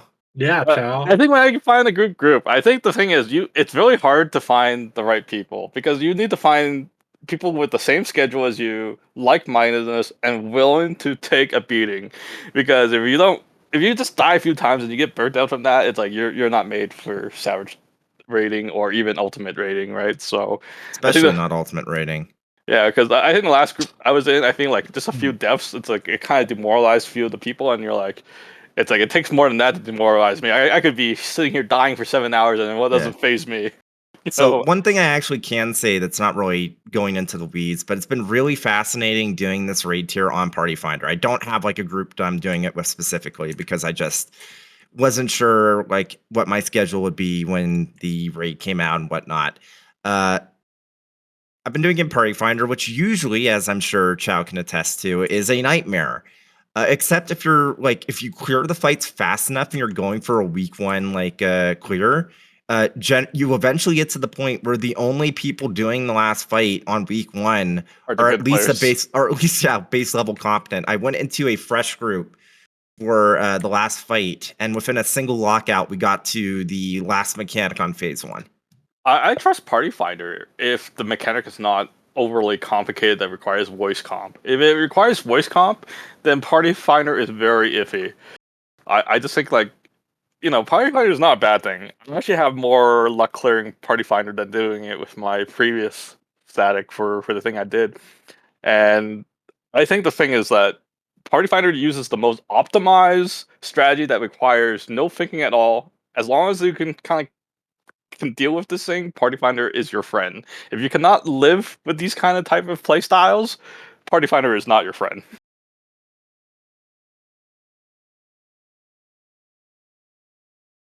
Well, thank you, James, and with a little bit of Chow feedback about talking about the newest.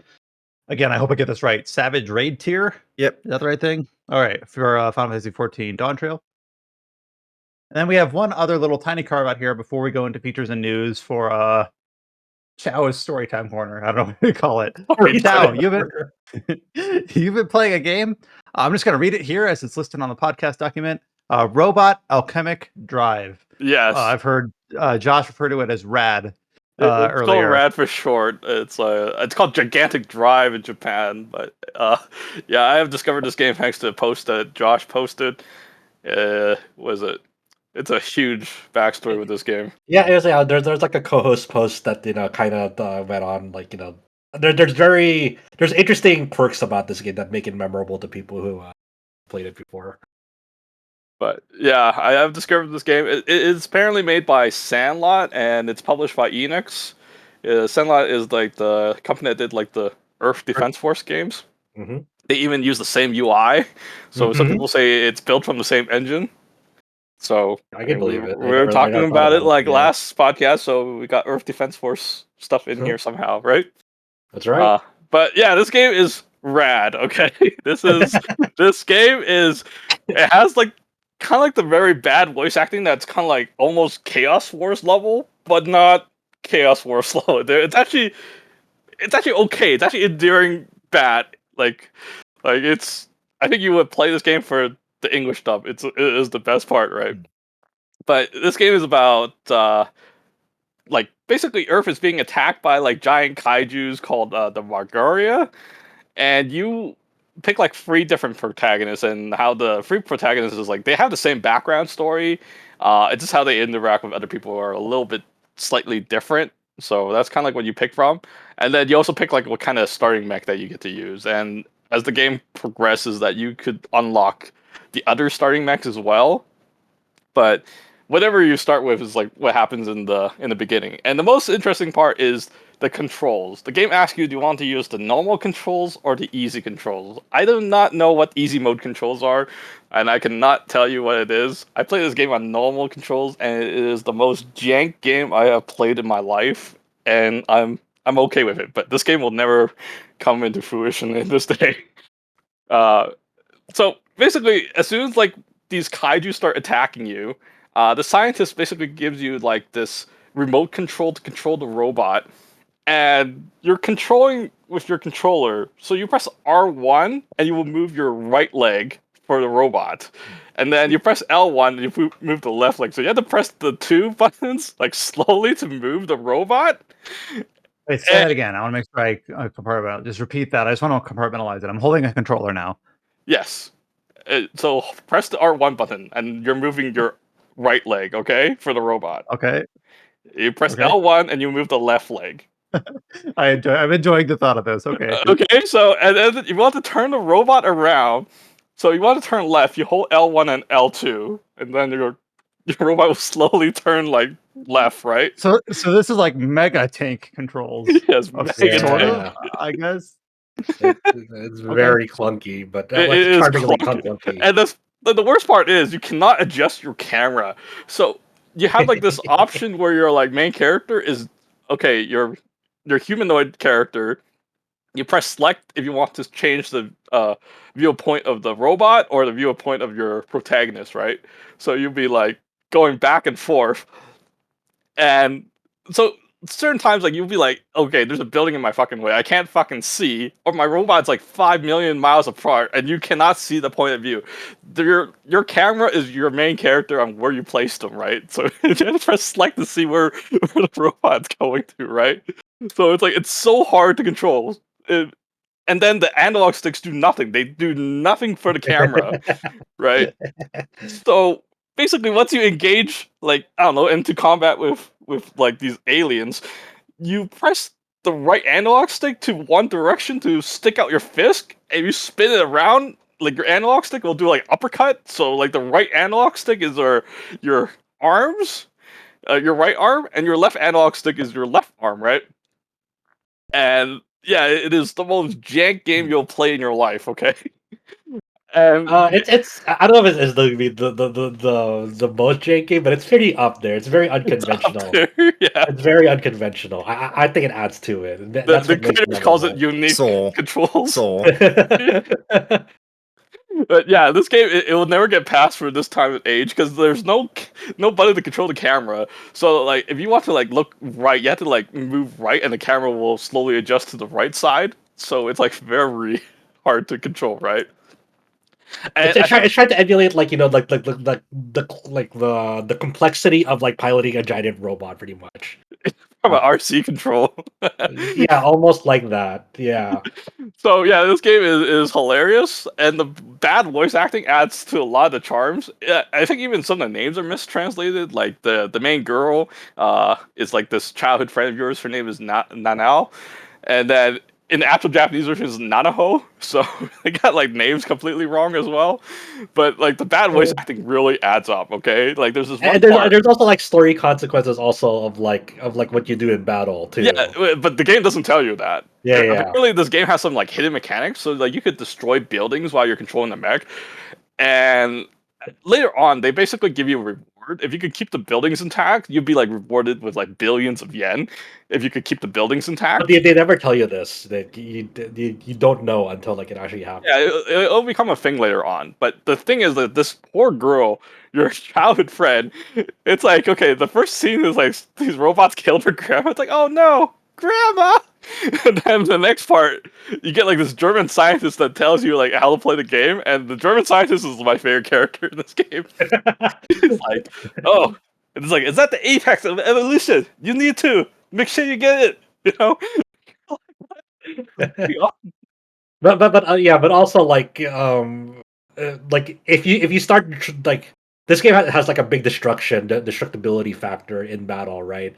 But like if you get to the point where like you're destroying too many buildings, you're actually gonna like make some of like the people that you know in the story like homeless, and they'll like tell you that in your face, like they actually tell you that because the girl that Nana was it not Nana works at this bakery, and you can blow up the bakery, and that kind of like affects the story of her. And it's like, oh no, the bakery. Yeah, I have no place to work anymore, you know. And then they works at the grocery store, and they're like, "Hey, there's like a big competition of the supermarket nearby, and this gigantic real estate that's taking over, and you can blow up those buildings, and that kind of affects the story about her too." It's like you need to stop blowing up the buildings that I'm at, man. What the fuck are you doing? So like on top of like all these clunky controls, right? That you're barely trying to get like used to like how your mech is controlling. It's like, oh, I have to try to, if you care about like preserving people's well-being in life, trying to preserve their lifestyle, you're just like, oh, I have to make sure to minimize property damage as well. It's a very very unique game. Like, and it's kind of a bummer like you can't really take as many risks in games anymore. Like in that. Yeah, this game would not be made in this age. Definitely not. But like this game is full of like hidden consequences of your actions, which is kind of a unique thing that you do. Like I read up a guide about it. Apparently, if you keep having all the buildings destroyed, like that where Nana is like related, like her house or I don't know, like anything that's just related, she eventually becomes so depressed in the ending is like she she probably kills herself, and we don't know if that's real or not because the testing is very extensive. You literally need to like blow up like every building that she's in like the chapters that she's in. So I can't test that if this ending is true. So it become like this urban legend of rather than this ending is true, and it's a very long game, so nobody has the courage to test this. So it'll become an urban myth. So that is about this game. Yeah, it's like the in the school playground, all those Pokemon myths of like you can get a surfing Pikachu. You could get a Mewtwo in the back of this truck. Well, I mean, a Mew in this back of the truck. So yeah, this game in a nutshell. I think it has a lot of charm. If you like cheesy, like bad dub, this is the game to play. It has a lot of charm to it. It has a lot, yeah. It's a very charming game. It's kind of grim, like if you read into it too much, but it's aloof in the right ways, and it's just it's definitely a game that that's like I'll never forget this game that I played it and the name of the game. I also like how like they do like different ways of like storytelling. Like there's a news reporter like at the start of every level to tell you the extension of your damage. Mhm. It's like it's like there's thousands of deaths, there's billions of damage of these buildings, and it'll show you like these buildings that are being destroyed each chapter. Like I didn't do that. It wasn't me. Yeah, it will tell you all that, which is really conventional. And I think there's also like a reporter that has a very thick Japanese accent. It's like I don't know, what was her name, like Miki Benhara or something like that. She has like this very thick accent. It's like, oh no, this is not a high school play or something or a movie. It's like this is real. Watch these robots like destroy things. So just the logistics of of we want giant robots to be real, and then it's like, oh man, but if they were real, fuck. But yeah, would definitely recommend this game if you're willing to put up with the jank. Robot Alchemic Drive, that's PS2, right? Yes. Yeah. I also switched to the Japanese dub through different means, and the Japanese dub is like a very serious approach. So you Yeah, get like it's the more comedy straight-laced effect. than- Yeah. it's more straight-laced than it. So like the German scientist is not as funny in the Japanese where he's like this deep sounding guy that just sounded like very calculative, and certain parts is just not as funny as the Yeah. English version. Like But I think it depends what you want to get out of it. If you want a more comedic, like B grade B movie style, play the English version. Yeah. yeah. I think one of the funniest part is like this one girl that's your finance minister or something like that. It's like her name is Saki, and every time you destroy like a building, she like has a heart attack. It's like, oh no!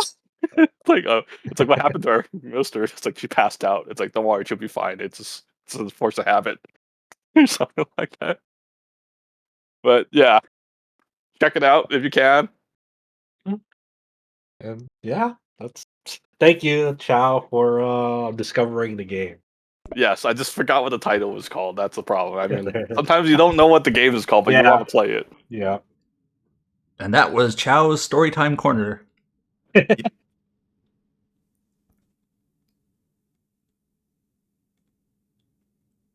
Well, with Storytime Corner and the other game impressions in the books, we'll go ahead and go into the features and news. Only one feature that we have up on the site this week. It is basically a review in all but name for the semi-recently released Zenless Zone Zero. So Josh Tolentino, affectionately known as Josh 2, was our staff member who wrote the preview for the game, and then also basically went back to the fully released version of the game, which released on, July 4th, and basically wrote up a review-like opinion impressions piece about the game. So obviously we kind of talked about the game in a few different contexts, with both Chow and Josh having put some time into it. Josh Tolentino, Josh 2, doesn't usually make appearances on the podcast, but did write up his thoughts on Zenless Zone Zero up on the site. So you can go ahead and give that a read at RPG. I might regret asking this. Yeah. But someone on our Twitter said something like, why didn't you talk about the TV controversy? And I don't know if it's a TV controversy. What is that? Like, without context, So- that means nothing to me. Like, wait, So, did yeah, they use the wrong so- TV or something? What does that mean? No. So in the game, it has a very urban 90s urban like aesthetic. So like there's like VHS tapes, and like you're imagining this VHS rental shop. And part of the game is like to like some of the stages have like this exploration, this dungeon exploration aspect to it, and that is all represented through like TVs pretty much. So like you're like this hacker, and you're simulating what they're doing as like as they're hacking through this like dungeon Right. pretty much. So uh, for some players in the game, they don't like the dungeon exploration aspect because it kind of breaks up the fighting in the game. Like dungeon exploration, such that there'll be like hidden passages, there might be like levers and switches to like find the way forward. Pretty much, there's like some secret goodies throughout this dungeon exploration, and it appears through various modes. Sometimes there'll be like side quests tied to this dungeon exploration. There's like a roguelike mode called Hollow Zero, I believe, that is has this dungeon exploration. So part of the player base feels like it breaks up like the game's focus on like battle too much, where like there'll be stretches, like there'll be like maybe 30 to 40 minute stretches where they're not battling, they have to go through this dungeon exploration because they have like leftover quests. They have to do this Hollow Zero, where sometimes you do battle in this dungeon exploration in it, but after they're taken out of battle, they have to go engage with like dungeon exploration mechanics and so forth. And for some people, they don't really like that aspect. And I think the game does. It's very inconsistent. Sometimes it's like it's paced well, and sometimes it's not. So it's like it's inconsistent in that aspect, in my opinion. Is But it just the I don't know if it's yeah, I don't know if So- I don't know if there's a controversy. It's just like Okay, I think a broader topic, which I don't know if this is quite this, but like yeah, I feel like there's a modern like type of RPG player who believes. Let me put it this way: I sort of missed dungeon design in RPGs. You still see it here and there, but a lot of games more go like open world or zone design or something. But yeah, I feel like in a broad picture, there's a whole section of like the RPG playing fan base who believes that like dungeons are a thing of the past. They're a design element that should no longer exist in the genre. Like you should no longer have dungeons. That they are a flaw that have been rightfully removed from the design of games. And like, yeah. is It bums this me just out when I hear that? No, I love dungeons. Like, give me Yeah. something to actually like do outside of battle, like non-battle gameplay or whatever. But if they ever come out a new Golden Sun, that'd be fun because Golden Sun is all about the dungeons. But yeah, like, is this just that? Like, they just don't like having a dungeon? Kinda, because there are like some gimmick dungeons where, like, for example, one of the later side quests in Zenless, it's like it has you do this dungeon TV mode, but like the gimmick of this like stage, for example, is like simulating like a Pokemon battle arena style arc, where like you have like these little I don't know what they call them in game now. Was it like the little toys, pretty much? Where you send three of them out to battle, and like and then you gradually like power them up, and this whole stage really takes like 20 to 25 minutes to like engage with this like Pokemon battle gimmick in it to complete the side quest. So some people may feel like, oh, I have to go engage with this mode again to do this gimmick side quest, pretty much, and like you're pretty much forced into like seeing this play out, and which is kind of restricting them from like being able to like do more battles in it. So some players may feel like, they don't like that aspect in it. Some another gimmick might be like tower defense, where like you have to like blow out, like engage like with cannons on the field to like fend off like incoming invaders, pretty much. And it's just like ways to like introducing like gameplay modes through this like TV dungeon aesthetic. Um, to like kind of add variety to it. And I can agree with some players that like they feel that the presentation is too monotonous. Like visually speaking, there's nothing really new going on, or nothing really novel going on, because you've seen this TV dungeon aesthetic before in other modes in the game. Which I can understand that aspect, but I don't think there's really a controversy behind it. It's definitely just like it's an aspect of the game that like you like or dislike or are neutral on. Yeah, I don't Pretty know much. how this could be controversial. Just whether you like it or not. That's Yeah, basically pretty it, much. right? Yeah. So It's like I I do not like skill tree system in this game, and that should be controversial. It's like no, that's not yeah, how it yeah. works. Like I think you have like like, for example, Adam, like in Tales of Berseria, like the dungeon design of that games were like dog shit, and like But like, there's not really controversy behind it. It's just like an aspect of the game that like you just dislike. You don't really like it. I bring light to this controversy in Jeanne d'Arc about the armlets. Yeah, there you go. There you go. So I mean, so it's kind of like a weird comment, but just we're kind of used to weird comments. Just without context, it made like no sense. The TV controversy, like what? What does that mean? Yeah, I get it. Yeah, but Josh Tolentino had like a pretty good write up on it, and like ultimately, like I mentioned in an earlier podcast episode, like after I put like several hours into it and got to like user account level 40 in it. There's just like I got done with all the side quest stuff, and I didn't like the novelty of the game wore out for me, and like going back to it daily and doing the dailies in it, like there's just not enough variety in the gameplay at this point that like I just kind of got bored with it. So it's making bank though. It's definitely hitting up with people. I mean, that's just Hoyo in general, right? I mean that like anyone who didn't think that this game wouldn't make bank is no. I still feel it. In my opinion, I feel it might be like a weaker, like in terms of profits. So in those free games that they have, like their big games, but to be like number one, like by far, it's just kind of like unexpected for me. I guess. mean that's not unexpected because there's always going to be that newness factor, especially with Hoyo games. They're very well marketed pre-release. This game is over marketed. You see like everywhere. Like there's a lot of exposure to it, and like I think there's no surprise that like, hey, a brand new Hoyo game performed financially well in its first month. Wow, crazy! That's like saying that like, wow, the new Zelda game, the new Mario game sold a lot in its first month. That's crazy. It's like, duh, like of course. The chart they have like whoever that new girl is like she actually made like the sales skyrocket like crazy apparently. So I don't know. So, not the shark girl. Yeah, the Zhu Yuan, the police girl, the cop girl. That's normal. I think in these games, like I think the more interesting part is like the longevity of Hoyo games now that they have three very successful games on the market now, top ranking consistently. It's just like as time goes on, how will Hoyo balance these because they all serve different masters, and ultimately players will feel the burnout if they're playing all three Hoyo games, or like. Whether you're playing Genshin, Honkai Star Rail, or Zenless, you're all feeding into the Hoyo machine, no matter what, if you're playing any one of these games.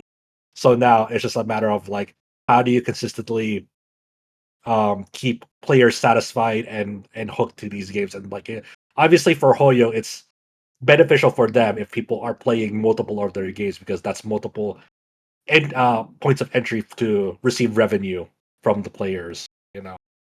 Like the moment you play one of them, you're already lost, basically. Well, I mean, like for me, like I have that, like it's. I'm not saying everyone can do this. Like people, like I just developed better self control than like many other people in this field because I've played a lot of pre-Genshin mobile games and even older titles. Like we're talking about like when Fate Grand Order in Japan first came out, it's like. I was even before that game. I was already dabbling a little bit in mobile games like the Love Live rhythm game that came out before that. Like it's just like I've been exposed and played these games for so long that I know what I'm willing to tolerate and what I can't. So I've developed better self control of just dropping games because they don't no longer appeal to you. interest me. Yeah, and I know a lot of people cannot do that. Like you with Genshin, for example. Yeah, like I have no problem with like spending a lot of hours making like an awesome account with all these awesome characters and just dropping it like the next day. I don't care anymore. Like with Zenless, well, even someone who hasn't played a single one of these, it just feels like every podcast I have a headline here. Hoyoverse game version number adds character ABC on date, and we have that this week. And I don't want to, this specific update, I'm not judging. It's just when I'm not playing any of these games, it does get caught up in the noise. Like, oh yeah, Zenless Zone Zero version 1.1 makes sense. So 2 months after launches August 14th, adds Kingy, Jeanne, and Seth. And it's like, okay, like it just feels like I've read that headline a dozen times. They have a system and where they want to be relevant every single week. So if it's not this version update for Zenless this week, then it's some Genshin version whatever next week, or if it's not that, then some Honkai Star Rail version whatever update next week. So like they're gradually developing a system by releasing more of those games to always be relevant in the news with one of their games, because they've systematically scheduled their updates for their games to not overlap but to be consecutive with each other, right? And that makes sense. So at the very least, even if someone's only playing one of their games, their name is always in the headlines, or better not for them, they've got someone playing 2 or maybe all 3 of their games, bouncing between them and saying, "I'm playing this update, and I'm playing this update." Think about Summer Games Fest or Game Awards. They always have at least one trailer for one of their games, a presence in those events, to get it eyeballs on it. Like they've mastered the marketing cycle for their game pretty much. It's just it's a well-oiled machine at this point, for better or for worse. They do what they have to do.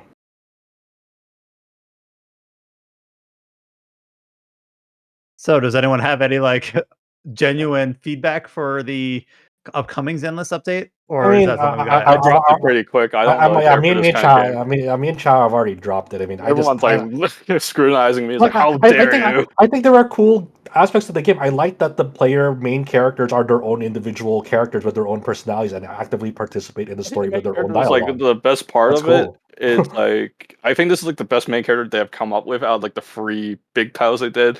Genshin being the worst. The Honkai one is good because you're full of comedy choices, but this one is they're actually their own characters, so they're the best out of the free that's possible, right? Yeah, because they're actually actually.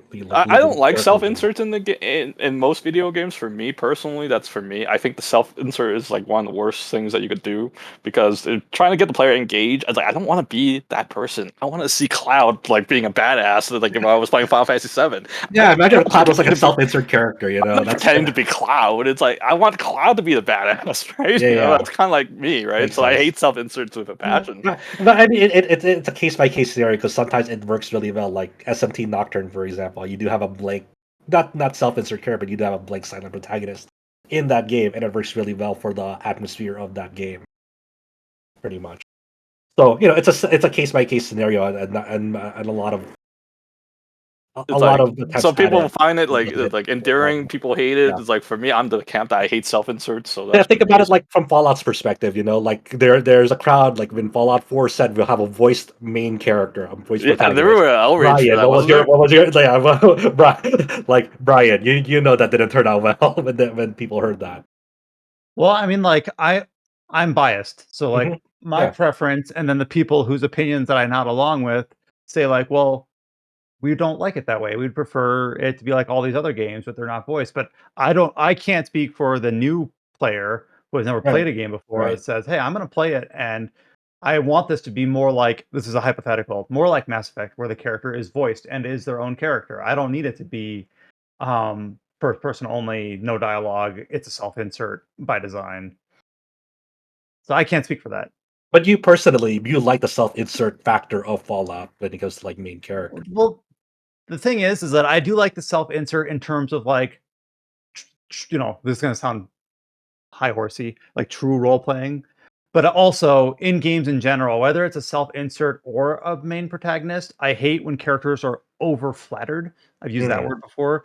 Wow, good thing Kirito's here. He can dual wield. And I love how you went SAO for this. Awesome. I just think of that as the pinnacle of that sort of thing.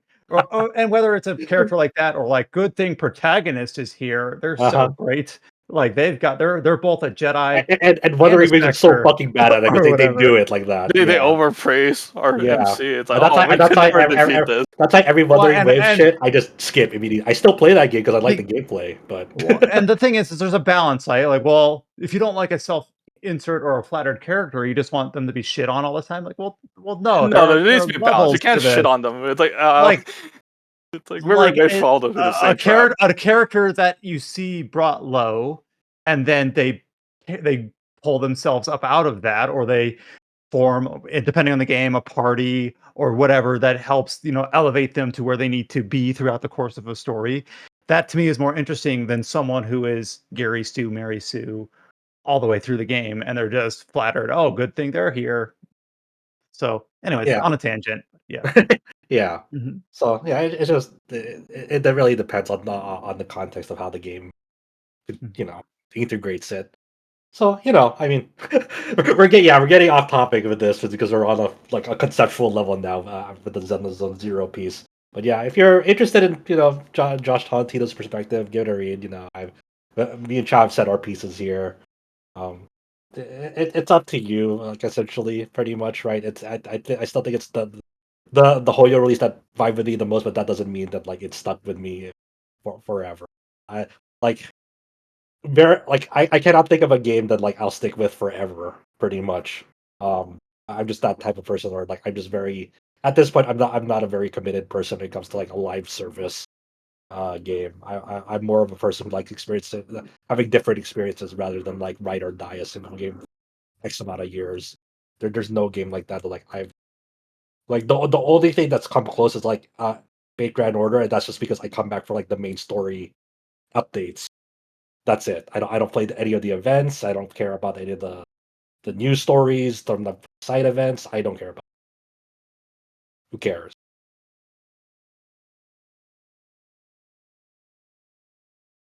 Well, looking at so that's our one feature that's up on the site. Looking at the news features and the other headlines of the week, we have basically two common themes across most of our headlines that are pretty different from each other. First is what someone has tagged here in our little outline, visual novel news corner. So the main thing here is that we finally got some information about a known remaster of a Fate visual novel, and then a surprise announcement. And I don't want to kind of bury the lead, so I'm going to hand it off to someone who can speak more authority to it, which might just be back to Josh. But we learned about the release date for Fate Stay Night Remastered, the new worldwide release, first officially in English. Yeah, this was announced at Fate Grand Order Fest in Japan. That's ongoing. The first day wrapped up, and then the second day is about to start up tonight because of time zones. And yeah, they announced that the release date is on August 8th. So just within a couple of days of this recording, like less than a week. Uh, and it's coming out way, way, way sooner than anyone ever thought. That people thought, me included, that this will come out near the end of the year. But here we go, less than a week. Fate Stay Night Remastered will be on Switch and Steam.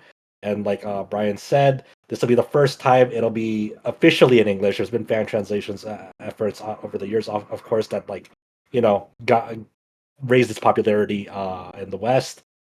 And it's just coming at $30 USD, but it'll be on discount for a limited time, knocking the price off by 10%, which is a damn well reasonable priced game. Like, I was expecting like $50 or $60. Like, okay, I guess, but $30 for this visual novel is pretty fucking good because this game is fucking long and it's awesome. That's a pretty packed package. I mean, technically, you can make 3 seasons of anime with that.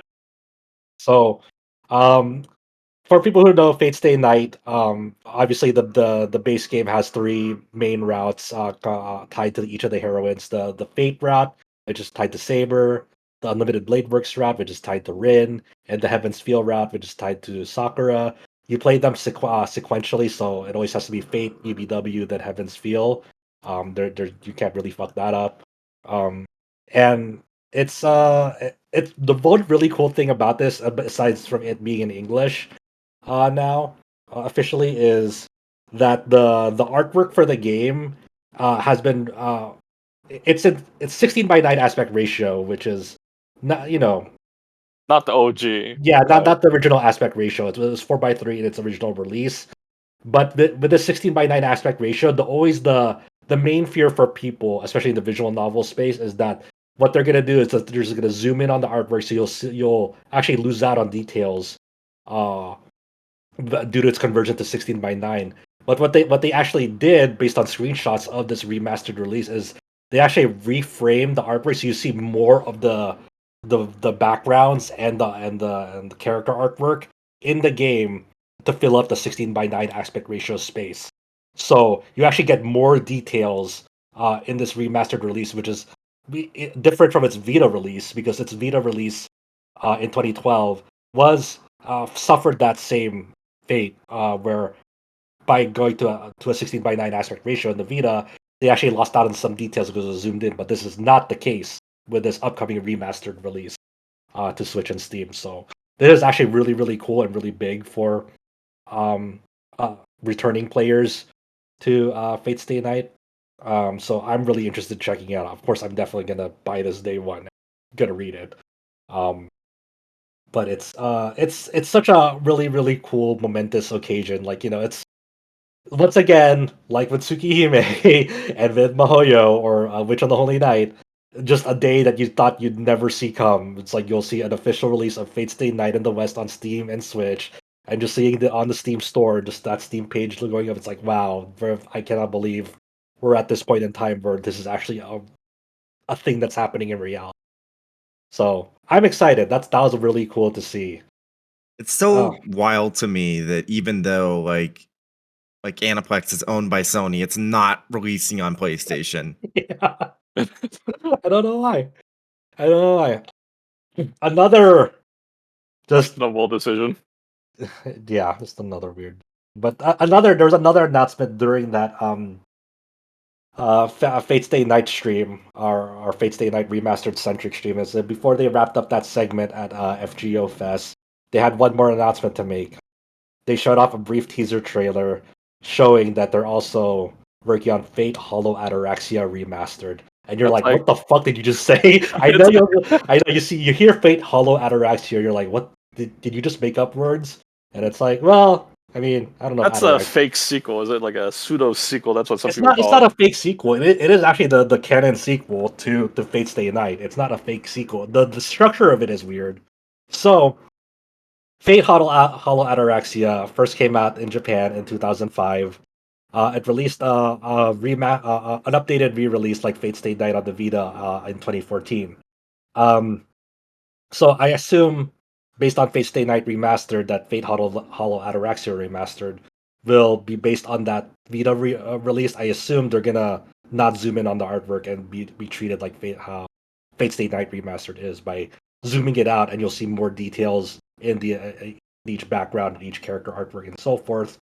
Like that, and of course it'll support Japanese, English, and simplified Chinese, like Fate Stay Night Remastered. So that's huge. Of course, there's been fan translation efforts in the past. There kind of been, I don't know if they ever got to like an awesome state, but the first initial like or fan translation efforts for Hollow Ataraxia were kind of janky, let's say. And then, of course, the Vita version never got like an official release or fan translation effort, obviously. So effectively, like this is going to be like the complete definitive version for Fate Hollow Ataraxia in the West, and a lot of people, even Fate Stay Night readers, this will probably be their first time actually like reading it from beginning to finish. And unlike Fate Stay Night, so Fate Stay Night, the structure of it is fairly linear. You go down one path, you see a route, then you make different decisions. You go see another route because that new route has opened up after witnessing the first route, and then obviously the final route, you can open up with different dialogue decisions after seeing the first two routes. Hollow Ataraxia is non-linear. There are definitely it takes place roughly 8 months after the events of Fate Stay Night, but you kind of fuck with time and events. Let's say a little bit in it, and there are definitely depending on like your decisions in it, you can go down like one of like say 5 different branches, and then out of like decisions out of like one of those branches, you could go down like 3 different branches in it. It's almost like a choose your own adventure sort of style structure. So it's actually way more versatile and actually way more. I arguably I'd have to reread it, but I think I prefer Hollow Ataraxia more than Stay Night because of like how choose your own adventure-y it is, and there's like way more slice of life interesting scenes in it because you now have a knowledge of how the core cast interacts. So Hollow Ataraxia obviously only works well if you've experienced the entirety of Fate Stay Night, because it assumes that you've read all 3 routes in Fate Stay Night going to Hollow Ataraxia. So it doesn't have to waste the time for character development from you already know these characters from from the original. how they are. Yeah. And of course it introduces new characters as well, like for example, Shiro is not the protagonist. I remember like of one of the main Ataraxia. characters in that is like from the fighting game Unlimited Unlimited Code Works or whatever, that girl that uses like her fists like supposed to be Bazette. But Bazette Yeah. is actually the main character of Hollow Ataraxia, along with Karen. So you'll meet these two new characters in Hollow Ataraxia. They're really awesome. It's one of those announcements that's like I never thought I'd see the day. Legit, like I'm like, oh my fucking god, that's crazy. Because Hollow Ataraxia is definitely exists in the shadow of Stay Night. Like it's never really given the spotlight, compared to Fate Stay Night, obviously. But I think this story and this game is like it's so unique and complex with the way it's structured and the themes it's trying to convey in it to like as a follow up to Stay Night. So like I hear things about it. It's just like it's very hard to find information about it because there's like an unreliable fan translation. You have to read Japanese, so nobody really like got to play it like fully. So most people like their source of info is like a wiki like summary, and you're like it's hard to talk about because it's easy to spoil it too. It's almost like 13 Sentinels in that aspect where like you don't know what aspect to bring it because you don't want to spoil the experience at all for someone coming into it like blind. I think having like a few words can like ruin the whole thing. Just keep it blind. It's like a few words can spoil the whole thing. It's definitely tough to kind of market this type of sequel, and because you also don't want to spoil Stay Night for people too, and it's hard to talk about Hollow Ataraxia at all without spoiling Stay Night. So this is awesome. They've confirmed that it's a development. There's no release window or anything, just the platforms. That's fine. I imagine we'll either see it probably next year. If they somehow release it this year, I might just die. but yeah, we're eating good technically. Yeah, Type Moon fans in the West, like they are having the time of their lives right now, especially if they're brand new and they're like, "Hey, I've never read a Type Moon thing before, and I want to start reading it." Like you're in heaven right now, pretty much. And I'm jealous for all the newcomers. We waited like I don't know, like decades for these things, and like, but yeah, whoever's coming in now, it's like, yeah, they're eating good. I'm excited for people to who are reading Mihoyo for the first time, for reading Tsukihime for the first time, for reading Fate Stay Night for the first time. Now they're getting Hollow Ataraxia too, and it's just like I'm all for it, man. It's just it's incredible. It's such an incredible time to to get introduced to Type Moon, to read Type Moon. It's just like, man, that's awesome, man. That's so cool. When I heard this last night when they were announcing, I'm like, I lost my mind for half an hour. Like, I cannot what's happening. Oh my god. Yeah, I found out it's like, oh, is that just Japanese only? It's like that's what I was thinking when I saw the news. No, not just Japanese only. These remastered releases are only releasing one SKU with all those languages on it.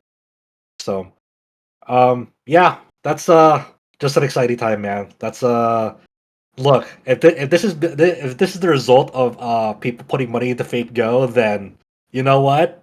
Fuck it. I support. I'm happy that those people are putting money into Fate Go to allow projects like this. Fuck it. Just one question though, from someone who hasn't read these.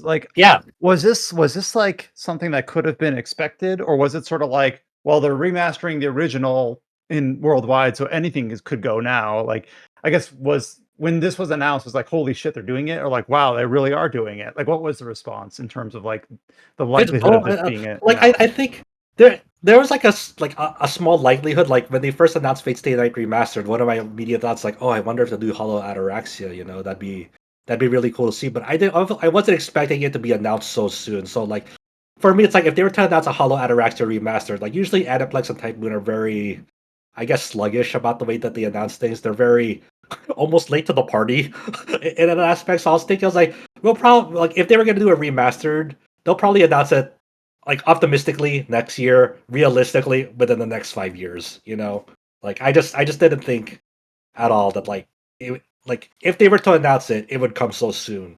So once they started a teaser and they showed saw the backgrounds and especially the music is very memorable in Hollow Ataraxia. I was like, oh my fucking god, they're gonna do it. Are they actually gonna do remastered? Are they announcing an anime adaptation? I don't know. They're like, oh, they're actually remastering it and it's gonna get a Western release. I'm like, oh my god. So it wasn't a question of like holy shit, this announcement came out of nowhere. It's like, for me, it's like, oh my god, they're already announcing it so soon. Like they're like, that's crazy. Like for me, I'm a very borderline jaded almost type of visual novel fan where like I just don't think that like things are gonna come to the West because I've been conditioned over the years that like to not expect a Western release. I think I've been conditioned the same way. It's because these things are like, oh, there's no way Westerner would buy these kind of things. Yeah. You're like, yeah. So it's like you just don't think it'll ever be true. Yeah. So, but it's just really cool to see that like no, that's not the case anymore. Like they are taking an international stance and focus. So it is being catered to the global market and going to release worldwide. Same day, same date. So when do you think this kind of shift in narrative has changed from like, oh, it's like there's a viable market in the West for visual novels? What do you think that changed? Is it like something like Phoenix Wright did? You think or something? I don't know. I don't know if Phoenix Wright would necessarily be though. I don't know. Like, what was it? The viral explosion of like Doki Doki Literature Club? Maybe I don't know. Mhm. But I can't tell you if there's like a single moment that like sparked interest that conveyed to Japanese developers. Hey, people in the West do like visual novels. I don't know if that's like if that can be attributed to a single like release. I think it's more of accumulation of time of like, hey, they've seen that there's Western buzz of visual novels, but they didn't know if there was interest, and I don't know what spurred them on to like, hey, have confidence that there is an interest. Maybe it's because of the Switch, like a Switch being a hybrid console and handheld. It's easier to market that and have like these releases be read on the go. So you're not just confined to one spot. Maybe the Switch being what it is helped that out as well. Switch being just like a global phenomenon, pretty much. No matter where you are in the world, Switch has notoriety. So I don't know. I'm not sure exactly. So that's a tough question, but it's a good question. So yeah, it's just really cool to see that hey, Fate Hollow Ataraxia Remastered that's coming out on Switch and Steam. It's such a great time to just be a visual novel reader in general, right? Because it's not just Fate alone. It's not just Tsukihime alone. It's like we had the official release of Canon on Steam not too long ago. Wow, that's a thing that that's nobody crazy. expects. That's like Canon is like one of the most beloved works in visual novel from Key, and like just that just nonchalantly got an official English release on Steam not too Do they long have ago. Air as well? I don't know if they have Air yet. I don't know if they have Air. I know they have Clannad, but I don't know. Yeah, I know they have Clannad, but I just don't know if they have Air. I just know Air for the opening song, that Tori no Uta, the bird song or something like that. Yeah. I don't think they have Air yet, but it'd be nice if they got Air. It'd be awesome. But since we're on, the topic of visual novels, it's not just Fate alone, right? Like, there's other announcements. Anchor earlier this week announced that they're officially releasing Kimi ga Nozomu Eien to the West, and that'll be getting a remastered release. So that'll be coming on Steam like in October, I believe. It's gonna be the all-age enhanced version. I think that's what it is. So I played the original game. I know this game has some infamous story sequences. I will not explain them. You can look it up and you can hear about it. But I don't think they'll be here because that's doesn't. It's just controversial that gets put out. Yeah, so Kimi ga Nozomu Eien Enhanced Edition is coming to Steam on October 17. Like you said, it's based on the all ages version. I think it's based on did it come like on PS2 or something? I forgot like the definitive release on that. I'm not too knowledgeable in that aspect, but I've experienced this. I didn't read the visual novel, but I read the anime adaptation. It was called Rumbling Hearts in the West. Yeah, I do know that in the anime they basically went for a different ending than what the visual novel wants to push for, but that's probably all I would know. Yeah, it's a very it's a story that like it gets you really angry at the main character. It's really good at that. It's really good at that. Yeah, because the basic premise is that your character ends up in a relationship with one of the this girl named Haruka. She gets into a really horrific accident. Basically, the blue hair girl is Satsuki, is it? She Yeah. sets Haruka up with our main character to date her, and they got really, yeah, let's just say they got really intimate. But she basically has a Mitsuki is the blue crush. hair. Like Hayase Mitsuki is the blue hair Okay, girl. Mitsuki. Okay, Mitsuki really loves our protagonist here, so she wants to do anything to get with him. And so she kind of took advantage of this moment of weakness when Haruka got on that traffic accident. You know, Yeah, she got hit. so like there's definitely an element of like, hey, your main character is cheating on his bedridden, hospitalized girlfriend, pretty much. And And then it kind of shakes up this whole dynamic. That's kind of like the storyline. It's because like you also got Haruka's like little sister who looks up at Mitsuki as her idol, because she was a swimming club ace, so she basically treats her as like her icon. Now she just betrayed my like sister. That's like her best friend. How could she do that? yeah, it's a very well done like drama relationship, like kind of chain of characters and this web of relationships. So yeah, so I've looked at the Steam page. It's based off of like the latest edition. So there'll be like the voice recordings from the latest edition. Will be there. So that's a pretty like cool like release. That like, but it's definitely one of those. It's kind of like a weird angle because Kimi ga Nozomu Eien like came out before Muv-Luv, and before Muv-Luv became like a phenomenon. And there are some characters from KGNE that show up in Muv-Luv. So this being angled as like being promoted like the Muv-Luv account is like kind of it's always been Kinda weird to me weird. like trying to like angle KGNE as like a Muv-Luv adjacent type game. It's like it's kind of its own thing, but like whatever, sure, because Muv-Luv is that mothership series now for that. Yeah, For they're a that. completely different type of stories. So Yeah, it's like I feel like this don't is. expect mechs and robots and war out of KGNE. Do not expect that. Let's Who knows? say. Maybe they make a sequel call it Muv Rumbling or something. I don't know. Jesus, no, hell no. So that's a really cool visual novel release that like got announced this Check past it week. out. It's like just don't expect to have all that original content if you care for it. That's all I will say. It's the all ages version. It's like it won't have the sex scenes. It won't have like that really awful ending that like was sex focused. It's nothing like that. But like it's okay. You can tell a heartfelt story without sex. I know it's crazy. Like Fate Stay Night, for example, the remastered release is based on the Rialto Nua release that doesn't have sex in it. Back then, like we talked about on this podcast before, like if you wanted to market your game in Japan, you needed to have like a visual novel.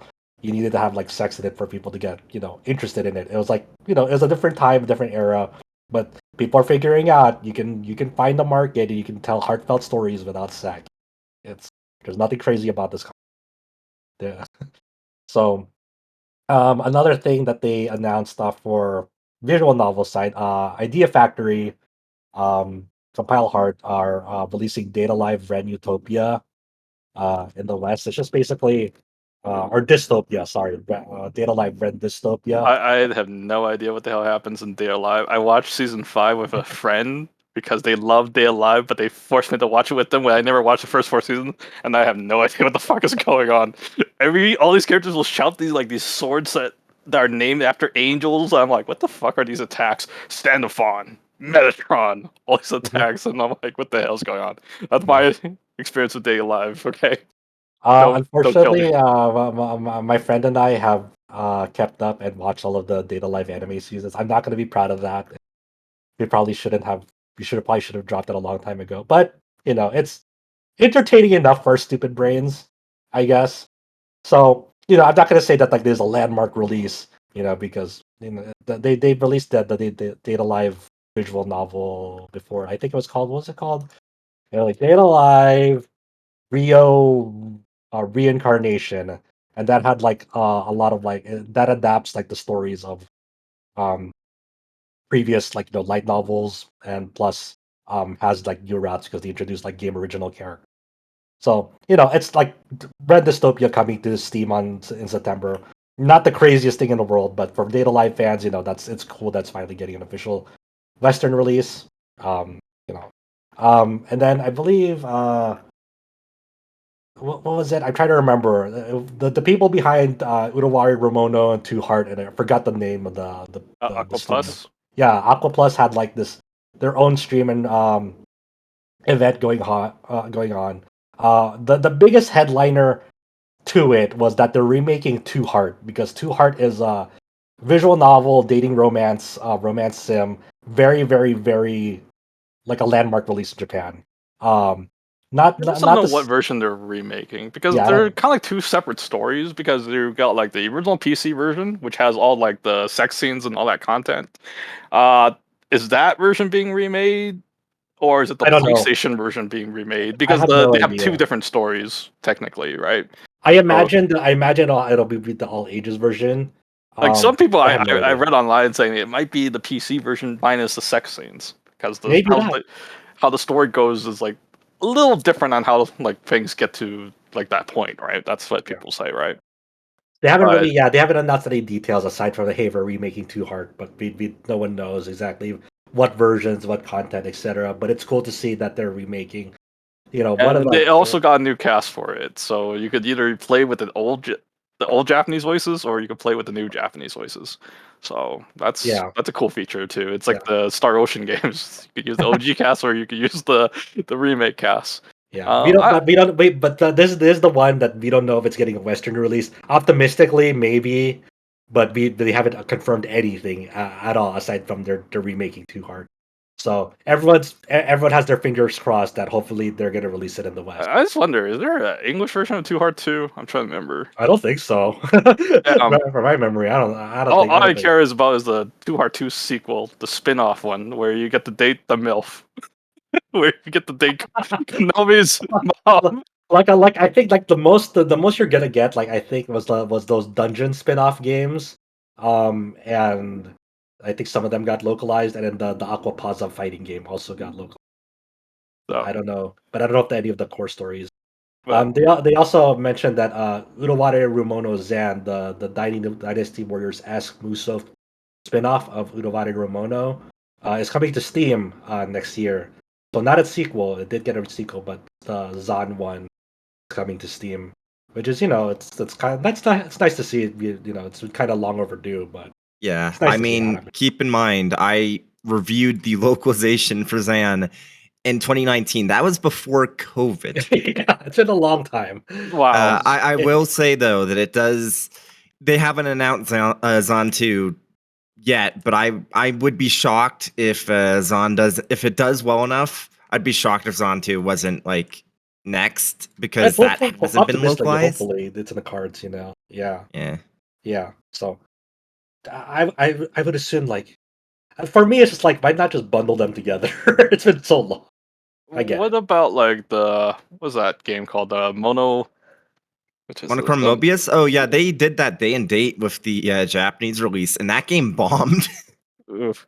Yeah, that bombed really bad. I remember when I was in Tokyo for TGS last year, you could find tons of the limited edition, like the first print run of it, for like 1,500 yen. Oof. Damn. Yeah, Keep in mind that game wasn't even a full year old by then, so it's like, that's a shame. Guess we'll never see a sequel for that game, I guess. Which is a shame, because like I said in my review, it's like that has some interesting stuff it does, but it feels like it just, I don't know, man. It, like, the first like 5-6 hours are interesting and it has like a good pacing, then it just kind of like falls apart and doesn't really do anything, and then it has a cliffhanger. It's like, okay, what are you going to do with that? Are you going to actually have us explore the section of the world that we very, very briefly saw in the beginning that was the most interesting aspect of it? Or are you just going to completely ignore that? And it's like, now we never know. Yeah. And like, honestly, like, I've been wanting to write up a feature saying how 2024 has been like a fucking insane year for visual novels. It's an insane year for video games in general. Yeah, but especially for visual novels, especially coming west.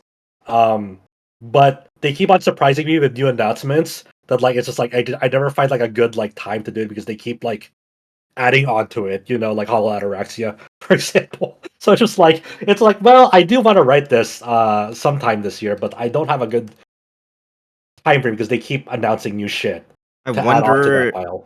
I wonder if we're gonna finally get a proper new tactical RPG Vienne Utawarerumono announced soon, because it feels like Aquaplus has got to be working on something. Like maybe next year, I don't know, man. They like if it was in the works, it would have been announced with it, because this is like one of those like anniversary streams for it. Like they announced a ToHeart 2 like collab with like Utawarerumono. Right. I still feel fucking like, speaking about all the VN stuff, I feel terrible for them. Like, I know it's a dungeon RPG, but the whole situation with Dungeon Travelers still, it's like that got an ESRB rating, man. What the hell is wrong with Valve? It's not a great situation. I wish that it had like I wish I had better news for that, but just never happened. And it looks like it's not gonna happen at all. Fuck. Especially with it just feels like a renaissance of visual novels. God damn it. Yeah. So it's just like, fuck. But yeah, that's our visual novel news card. I guess it's not really RPGs, but man, it's been just like I am a visual novel gamer this year. That's the story for me. Like I'm reading through the final True End route in Full Metal Demon Muramasa, and like that didn't come out this year, but it's just been nice just reading visual. Fuck.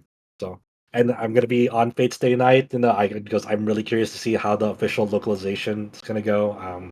It's just an iconic game. Man.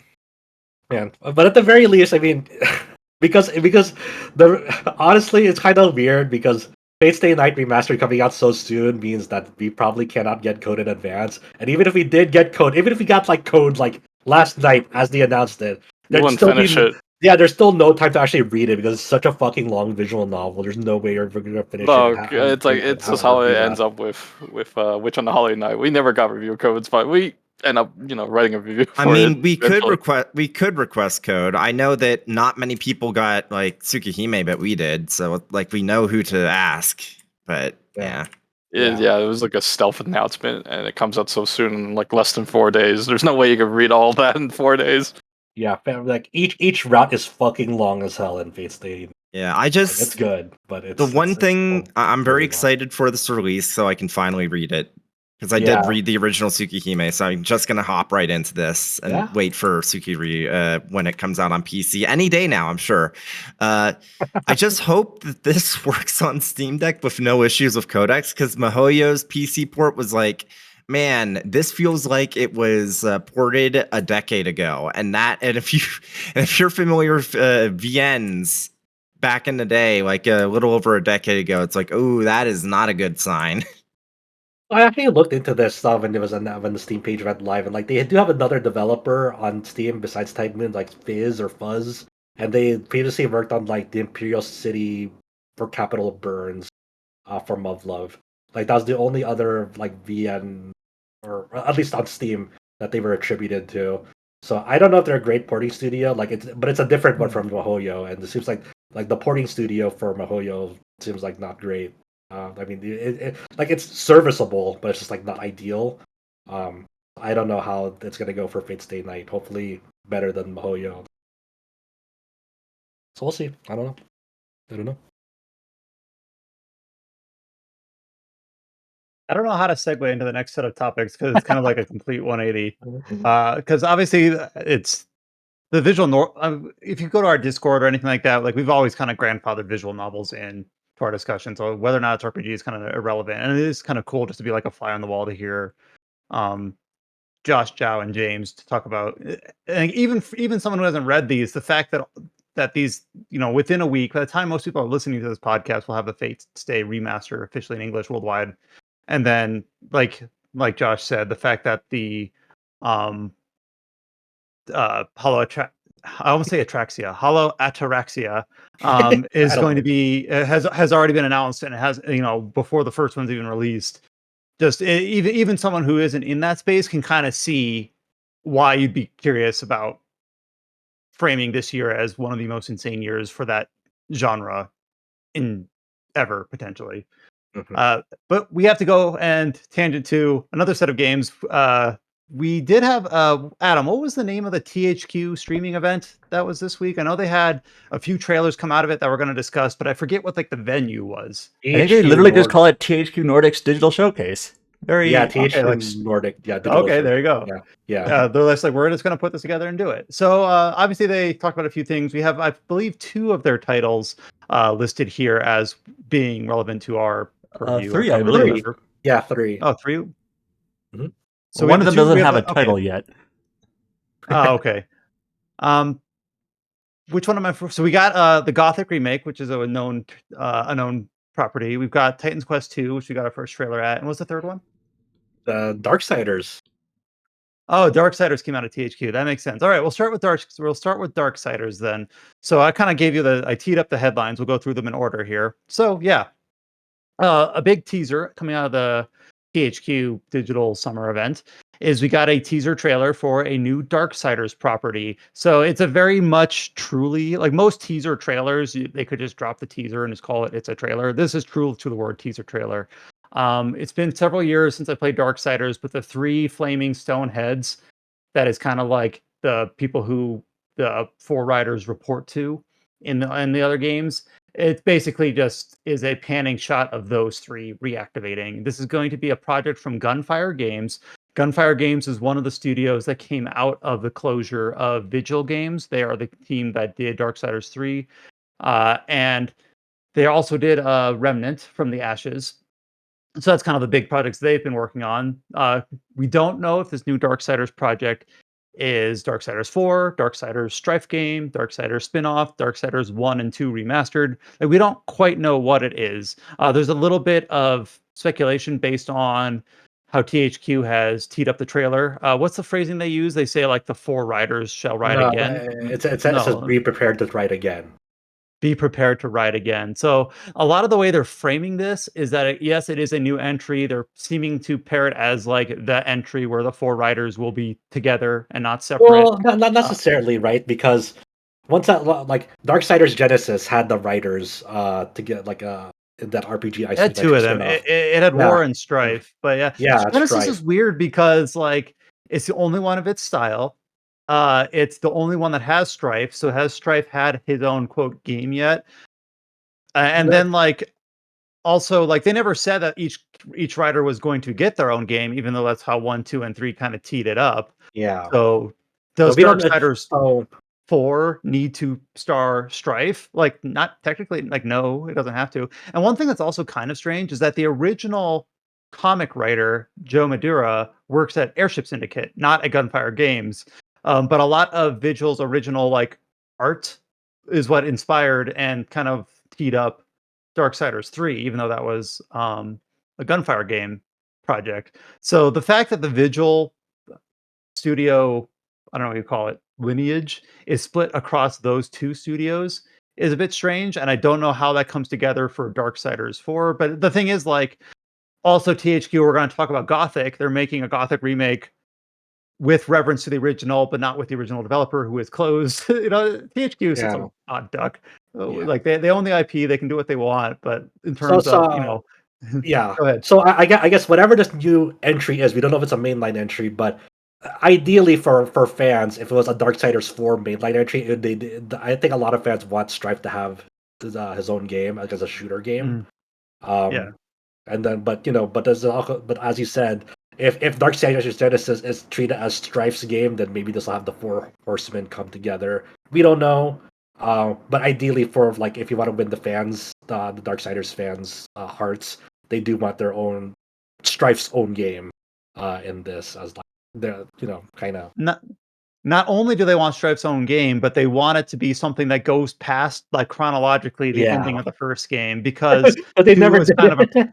2 is kind of a prequel, and 3 was kind of like a sidequel sort of thing. Yeah. And the other thing that's kind of tricky, that of course this is across multiple studios, so there's no one single entity to quote blame for this, but like Darksiders 1 was very clearly and purely a Zelda-like in terms of its progression, a very itemized based dungeon lock and key based progression. Yeah. then Darksiders 2 was Diablo colored tier loot with modifiers, and then Darksiders 3 was very Souls-like in terms of the way that the maps worked and the itemization worked in terms of having weapons have a linear upgrade path based on materials that have like different rarities to them. So like should a quote unquote Darksiders 4 be a Zelda-like, a Diablo-like, a Souls-like, or be some weird hybrid Frankenstein compromise that pleases no one? Or maybe like you said, it's a Strife thing and it'll be its own thing.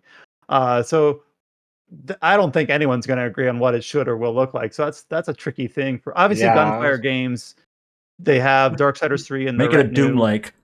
No, There you go. I think it'd be a natural fit if it was Strife, a Strife game. It should be a Remnant. There you go. That'd be awesome. That'd be sick. So I mean, if for my money, what I want, like have it be Strife game, be a shooter game, like a shooter RPG, like Remnant, but like have its own take on it. Obviously, it shouldn't be like Remnant 1-to-1, but like have the flavor of Remnant, but with Darksiders aesthetic and systems in it. That'd be fucking sick. And if that's what they're pivoting with teasing with this, I'm locked in. I will replay Darksiders 1 and 2 and finally play 3 because I never played 3. Should I play Genesis, Brian? Like I know you played Genesis. I don't know where it is on the timeline.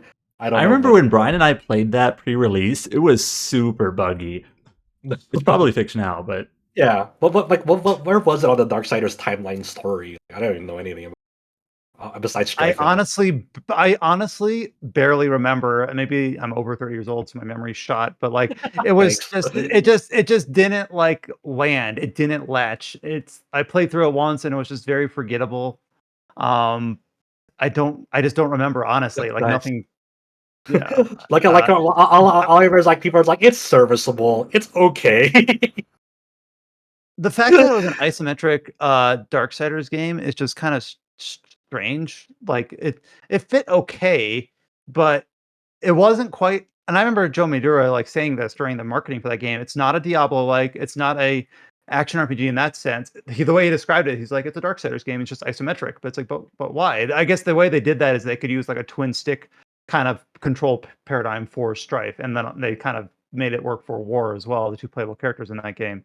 But the thing is that it didn't go past the ending of Darksiders 1, so it was very much like here is a time in the past where War and Strife worked together.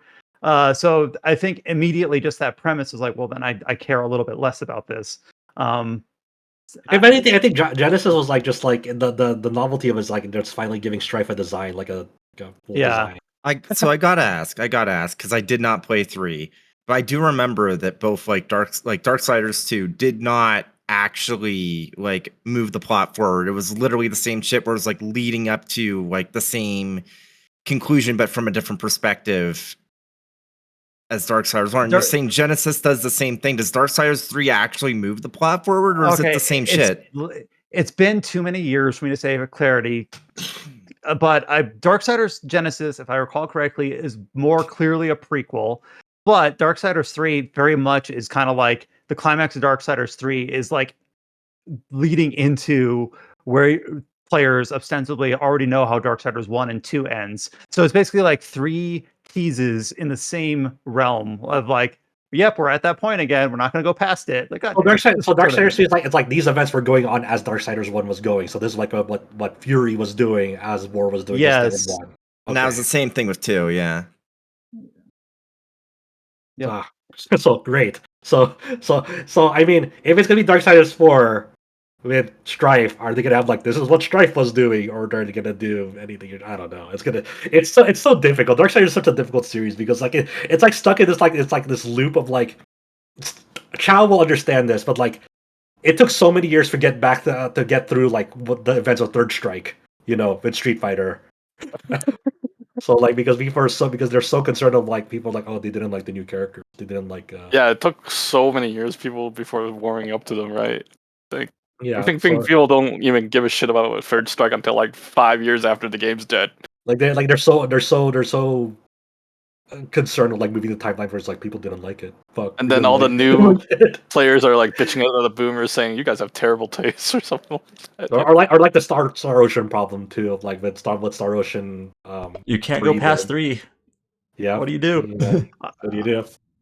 You can't. Well, this is a stupid combination or comparison, but like Dragon Ball Z, when it ends, it has that like time skip with the tournament where you first meet Pan and End of Z. The end of, yeah, Go that's what they past call that. it. And like all of Dragon Ball Super is before End of Z. All the movies, including the Broly movie and the new movie, are before that point. Like you can't go past End of Z. Well, Dragon Ball GT does, but yeah.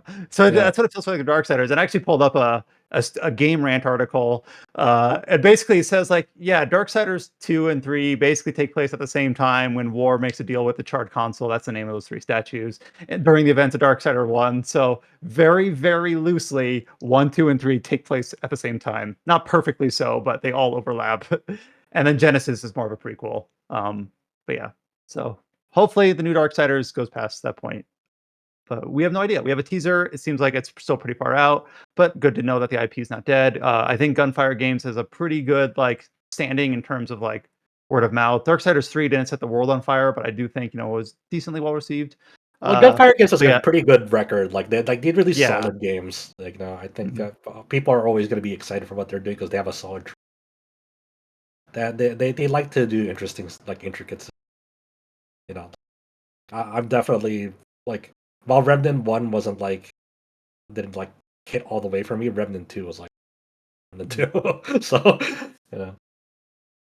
So we talked about a few of the other games that THQ showed off. I'm sorry that I blanked on Darksiders because it was just a teaser. Yeah. One of the games that in the opposite of Darksiders, that was just kind of a teaser. Here's a game that they've had kind of in their wheelhouse for a while that we've seen little bits and teases of, mostly kind of like Unreal Tech demos more than anything, is of course the Gothic remake.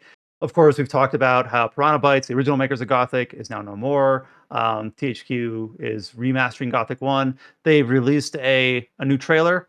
Which is basically, what do they call this trailer? They call it like the showcase trailer. Okay, very generic. So this trailer kind of is a little bit of everything. It's a bit of a story trailer about the premise, about the location and the story. It's a bit of a gameplay trailer, but also the main thing that I took away when I watched it during the voiceover of this trailer is that it's very, very candid. Like they say, like, we know that people played these games years ago and we want to live up to that legacy. We're going to, we are doing our best to try to, surprise people, but also do the game justice because we do know that this game is kind of got this cult following. And the fact, like, I didn't feel like they had to do that. They could have just said, like, totally reimagined. It's bigger, better, and better-etter now. But they didn't. They actually kind of talked about how they realize that this game has some meaning behind it. And some people are obviously younger because the original game came out in like 2001 and obviously were very young or did not exist when the first game came out, or they just, like me, started playing Piranha Bytes games after Gothic 1 and never made the time to go back to it. So this would probably be the way I would experience the game. And just it seems like the developers are cognizant of that, which I think they didn't have to say so clearly, but they did. Yeah. And on top of that, this is like, I think, based on all the other trailers that I've seen and remember, this is the first time I feel like we've gotten like a real, like, here are 4 minutes of actual gameplay, not a floating camera going through an environment, showcasing the textures or whatever, or the lighting. It's like, here is combat, here is crafting, here is animations of the characters. The only thing about the trailer that seems a little bit, I say jank, but I don't mean that with any positive or negative connotation, is that when they talk about the combat being improved, it still looks like it looks really looks great. It still looks really quite stiff. But it's like clumsy in a charming way almost. It's like it definitely reminds you of like that's what like early aughts like RPGs look like when it comes to combat. Yeah, they're like, you can use ranged abilities, you can become a mage, or But the most modern thing is combat. The most modern thing that it had was like the over the shoulder camera for the shooting arrows. Yeah. But everything like when you're like attacking wolves, like the model would like bend in a weird way to like hit the wolves. And I was like, yep, yeah. But the environments look really neat. There's actually a decent amount of enemy variety shown. They talk very and I'm saying all this having not played Gothic, only being generally aware of its reputation. Some of this you're gonna be like, well, of course it's Gothic. But they talk about, not only is the world open-ended, but the story is open-ended. And of course, I don't know how true this is or how much is marketing speak, but one thing they do say in the trailer that I do kind of like that they at least nod to is they say not only do you have the opportunity to make decisions, but you could make no decision at all, like in terms of a quest outcome or whatever. Like, yeah, like sometimes having some option like that is how you avoid your infamous Paragon Renegade. I meant Infamous lowercase, but I guess uppercase. The game Infamous also did that. Like be the good guy or the bad guy sort of dichotomy. Like, well, you could choose to do this, or you could say, I don't want to partake in that. And one other thing they said in this trailer is they talk about continuing storylines, or I don't know if they're dropped plot lines or like open ended quest endings or whatever. But it sounds like they're trying to embellish on things that weren't in the original. I don't know what that means in specific context, but they basically talk about it is a faithful remake. At least that's the way they're trying to present it, but also they're adding to it. So how much those additions feel genuine or feel stapled on, I guess we'll see once it comes out.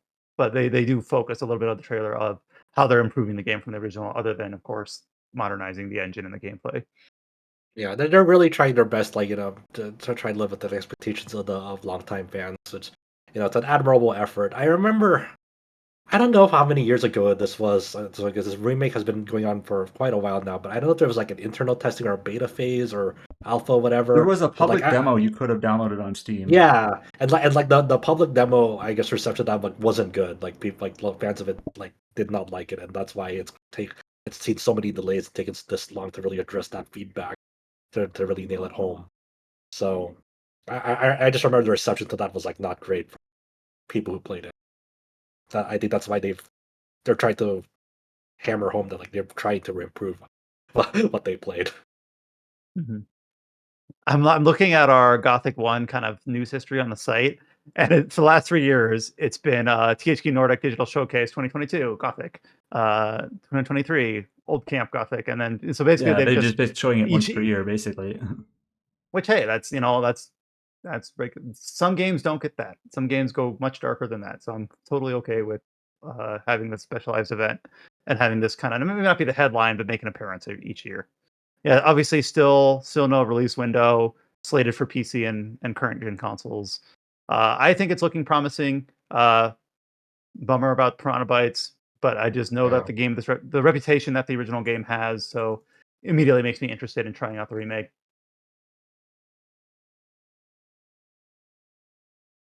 And the other game that THQ talked about during their digital showcase is a new gameplay trailer for the upcoming Titan Quest 2.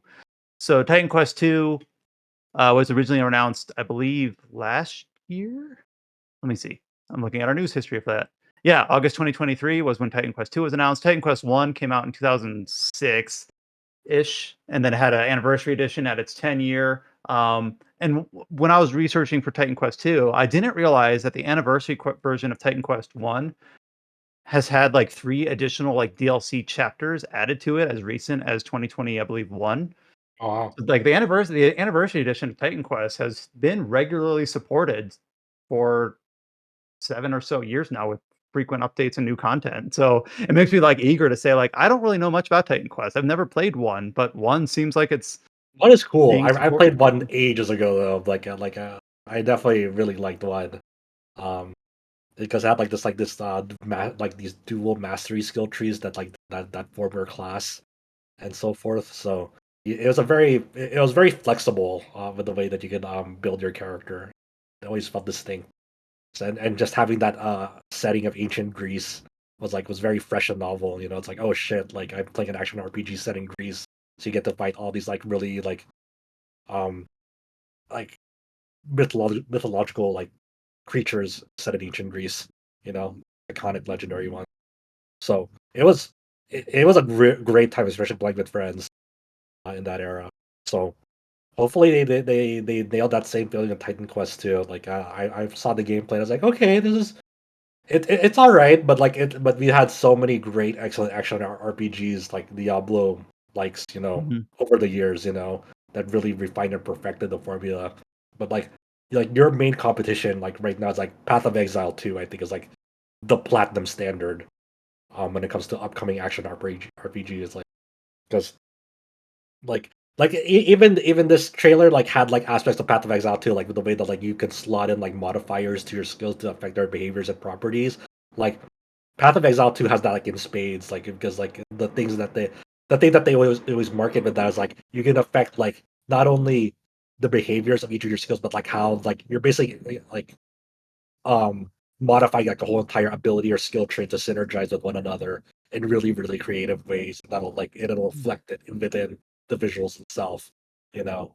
So it's gonna be tough. More Diablo 3 than Diablo 4. Diablo 3 I feel like did okay at that. Diablo 4 had you selected modifiers, but it felt like it just changed which bars filled up at which rate. Yeah, And I don't want to be too disingenuous. Like there were a few abilities that it was more consequential than others, but a lot of times in Diablo 4, it was all a lot of passive. I felt like it was too passive in terms of like when you do this skill, you gain barrier. Or they don't call it barrier in the game. I forget what they call it, like overhealth, things like that. And it wouldn't really change how it looked or how the animations displayed. yeah, and the one really like it still sounds crazy on paper, but the one thing that like the developers of Path of Exile 2 like keep on hammering home is like at launch this will have 100 distinct different bosses. 100. It's like okay, holy shit, that's a lot. And they're all different ones. So it's like okay, well fuck. So that's kind of the competition that it has. So hopefully the like Titan Quest 2 comes out and is like able to compete like, on the same level as like Diablo 4 has been continually getting better. Like it's still it's at a way better spot than it was at launch. So it's getting there. Hopefully the expansion for Diablo 4 will reinvigorate and make that game hopefully awesome. But I think in terms of like upcoming action RPGs that I'm looking for, I think Path of Exile 2 is the one that's like it keeps saying the right stuff and showing the right stuff. Like even for couch co-op players, they're now supporting like 2-player couch co-op, and like we have been continually showing off the interface for that and how people can just on the fly like come and go and like and customize their characters without disrupting the experience of the other player on the screen. Oh fuck, it's just it's a good time for action RPGs. It's a very very lots of like interesting projects in the works. Hopefully, find success in their own way, and hopefully Titan Quest 2 does that. We'll see. We'll see. But man, I we need to reach out to get a Path of Exile 2 closed beta code, man. I really want it. I really want one. We have the Path of Exile. We have I'm not gonna lie. I keep on thinking about Path of Exile 2 with like my parents. I know my friends are gonna automatically get codes because they've spent a lot on that game over the years, just out of like sheer passion for it. And they still play actively on new leagues. So I'm just like I want to get it on Path of Exile through Path of Exile 2. I'm like I feel like Path of Exile 1 is it's such a huge barrier or wall to climb. But Path of Exile 2, it's like, okay, I want to be there. Fresh start for everyone. I don't want to feel left out. I'm such a sucker. Oh, You're either a sucker for FOMO or peer pressure. Which one? I don't know. Both. well, I do like I was able to kind of blitz through. Is it Lost Epoch or Last Epoch? I forget. Last Epoch. Last Epoch. I did blitz through that back when it released, I think in March, and I kind of want to like go back to it just to, like because I never really did like a ton of the post game stuff, but it's just been such a busy year. But Last Epoch was pretty well received. I don't really know. We talked a little bit about the beta or the alpha for No Rest for the Wicked. Obviously, has a pretty strong pedigree behind that. So, like you said, it's very very crowded space. Yeah. In that space and of games that seem to be doing pretty well. Mm-hmm. So yeah, I know No Rest of the Wicked is like continually getting updates throughout the early access period. That people seem to be really positive on that game as updates have been coming to it. The next three things that we have are kind of these are old school news updates where these are like web blogs or they're not trailers, they're updates, screenshots, blogs, things you would read in a magazine back when those existed. RIP Game Informer. So the first one here, we have a Square Enix update for the upcoming Romancing Saga 2: Revenge of the Seven. And this is kind of like a very high level update. This is, of course, the big October release for Square Enix, at least for some of us here. I have not played Romancing Saga 2. Adam, I want to, before I tee up the news here that Josh wrote, I remember you stating in passing, I forget if it was in the staff chat or in the general chat or in another podcast, that Romancing Saga 2 might, even within its own series, be the most kind of out there in terms of like how it works. Yeah, so lowercase. we talked about SaGa a ton on this podcast. Right. Romancing Saga 2's most unique, emblematic, defining system is its like generation system. Like you basically have like a team of units and you go out into the world. It's pretty much an open world, obviously from the Super Famicom days, where you can go in any location you want pretty much and do a little like scenario there, a little event there. So that part's pretty common in SaGa. But then depending on like what you do or where you go, that can like change the course of the world and the history of the world. And then time will pass and you go to the next generation of people and you basically put together a new party. They might be like the same classes that you had, but they're going to be new characters and go out into the world again, see what's different, see what's changed, and there's going to be new events and new storylines and whatnot. And so like that's that whole like 1,000-year long conflict that's going on in Romancing Saga 2 is unlike any other SaGa game. So I think the way I put it is this remake is probably the most visually appealing SaGa game. It looks really nice, and I've seen a lot of like newcomers like interested in this series for the first time. It's like also SaGa is already weird, and this game might be the weirdest one. At least the original is. I think it's weird in a cool way, but it's going to be it's not a typical JRPG, that's for sure, and it's not even like other SaGa games. So it's hard to say like, oh, I liked Saga Frontier or whatever. It's like it's not quite Saga Frontier. It's not quite Minstrel Song. It's not like I can't think of many games that are like Romancing Saga 2 in general. Right. I think the closest thing is probably Fire Emblem 4 with the generation system, but even that is not. That's just one generation. To the scale. Yeah, it's not to the same scale. That's just a time skip, sort of. So it's, the thing I'm very curious about mechanically is how magic works. I don't even remember how magic works in Romancing Saga 2. I felt like I had to like read a dictionary or a Bible or a Diksho Bible to figure it out, but they briefly mentioned the magic in this update or one of these updates that you can form, like you can basically study and improve and research like these 6 different tiers of magic. I wonder how that's going to work. I remember you had to like spend like money to develop like a research lab on magic from the original game or something like that. Yeah, I remember having to look it up and be like, how does this work and what should I do? And yeah, I wonder how it's going to work. So in this news update from Square Enix, they go through a ton of detail about what the characters are, how the classes work, the abilities they have, but also just like a ton of screenshots about like how the game looks visually, what the UI looks like, how the dialogue looks like. And this game just, I forget again if Josh said this in the general chat on our Discord or in our staff chat, but just compared to like Emerald Beyond, it just looks like really, really nice, just visually. Because I don't know if that's because Emerald Beyond was formed on the framework of Scarlet Grace, which was originally a phone game, and this is a console game through and through. But it's a very pretty looking game. I think the art style is pretty pleasing, and a lot of the character designs. I'm not sure who the designer is, but I'm gelling with them. It looks really neat. Yeah, I think the cover is done by Hakan, which is you probably. He's the one who did the Visions of Mana.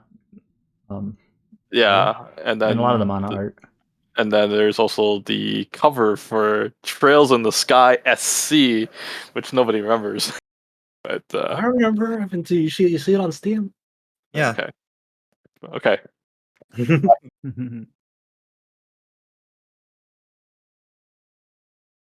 But yeah, Adam, I don't know if on the, or Josh, since you wrote up the news post for us, if there's any like key takeaway from this pretty high level blog post that Square Enix put together. It kind of covers a lot. It kind of covers the gamut. Yeah, I mean, if you want to learn more about the game, go read it up. I mean, it's nothing like insane or crazy. It's just like, oh, look, new screenshots of. I want to hear the music. Yeah, me too. Me too. Especially that battle theme. I Yeah. always feel like you're fighting for your life when you hear that battle The theme. Romancing Saga 2 boss theme is like one of the best ones. So the Dude, actual like yeah, you're fucking like gonna claw from the bottom of the barrel. When you hear that theme, you're like, oh god, here we go. Play a soccer game where you ever like cleanly kill like a boss fight or a major boss fight. It always feels like you're fighting for your life No, in these games. it's very rare that you ever come out of like a big boss fight in Saga cleanly. You're gonna be scraping, and so yeah, at least two of your party members are probably fucked, and you have no control over it. Or sometimes they Like, become like a complete douche to that one party member, just keeps killing them, and even when they're knocked down, they still attack their dead Yeah. bodies through like their Yeah. LP. You're just like, well, no, that's how it goes. So, yeah, I mean that's just one of the things that like it's kind of weird. It's like it's one of the I imagine that's one of the weird barriers for modern RPG players when it comes to Saga. It's like you have to be okay with letting your party members fall in battle. Like it's okay. You don't. Yeah, you're not playing this game clean unless you're like Yeah. some speedrunner expert. There's a reason the LP system works the way it does. It's okay for them to fall in battle. For the greater good. For some people, it's like, no, I have to finish every battle as clean as possible. My characters have to be like near full HP. They have to feel invincible. And, like, it's kind of missing the point, to be honest. Well, I remember like I haven't played as many Saga games as you all, but I've played 3. But LP and Emerald Beyond, like I almost rarely. It was almost like I played the vampire. I'm blanking on his name. His story, like you almost use LP as like almost like an ability point because a lot of the sanguine abilities used those, but of Yeah. course the trade-off was when people became thralls, and the different vampire classes in that game, you get a crap ton of LP to make up for it. So by the end of the game, my entire retinue had like 20 plus LP, so you could use 3 or 4 at a time, and then you could slot abilities to heal it after battle, which doesn't feel like how like Romancing Saga Remastered felt at all in terms of LP, where it felt like every single LP was precious and recovering it was very, very hard. But yeah, I guess that goes back to kind of what we're saying, where like even within Saga, which is its own little odd duck, that this is an odd duck amongst odd ducks with Romancing Saga 2.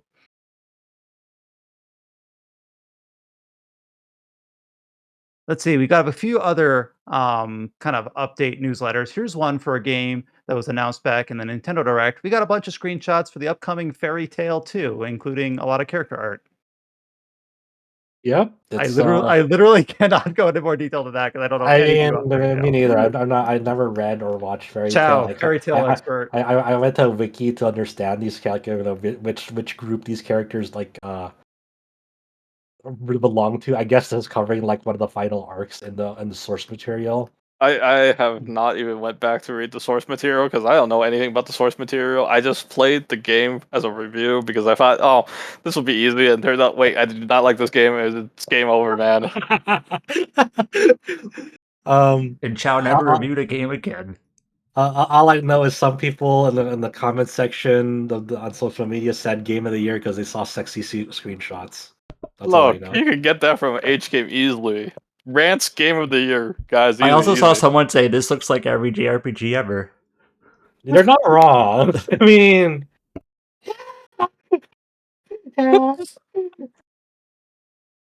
sure. So a lot of character art, a lot of screenshots. No other details really other than that. But it was just announced that back in June at the Nintendo Direct. Slated to come out this winter, so late this year or early next calendar year. The last game that we have this style of update is for a game between Xbox Publishing for Stoic, the developers behind Banner Saga, called Towerborne. This was announced during the summer event with Xbox last summer, so 2023. I forget what you would call this genre, but I think of this as like, oh, it's like Castle Crashers, but so like the 4-player co-op, side-scrolling, left to right sort of quasi beat 'em up, or you think of like Teenage Mutant Ninja Turtles, Turtles in Time, like the old arcade game. So they focused here on this update for the classes that you can pick. They say starting out, so apparently there might be like later classes that you can unlock. The classes that you can pick here, they've kind of follow some archetypes, but not the ones I would expect. You have a Sentinel with like a sword and shield. You have the Shadowstriker, wields dual daggers, so like an assassin type. Pyroclast, which uses like a war club. I thought Pyroclast, like, oh, that's the mage. Like, oh wait, they use a war club. Well, okay. And then the rock breaker, which wields like gauntlets. So like I don't know, like your earthbender sort of thing. So basically those are the four classes that you pick initially. Then they talk about how there's supposed to be minimal friction on the combat. Each class, there's not one that's clearly designed better than the others. They're all designed with approachability in mind. All classes try to have a low skill floor but a high skill ceiling, et cetera, et cetera. So this game seems like a really fun game. No other details other than still slated for this year. This seems like the perfect pizza and beer game if you get like a bunch of friends together and just want to like shoot the shit. And I think this game also, they're planning on sort of having like live service-ish updates to it, like adding new levels and regions and whatnot over time. It's interesting. I hope it's fun. I mean, I'll give it like it has fun gameplay, co-op gameplay. Maybe I'll just drag some friends with me. Oh. And Stoic, and Banner Saga animations. I don't think there's anything else that I've played.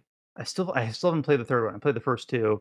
Like very like unique, like late '80s Western animation.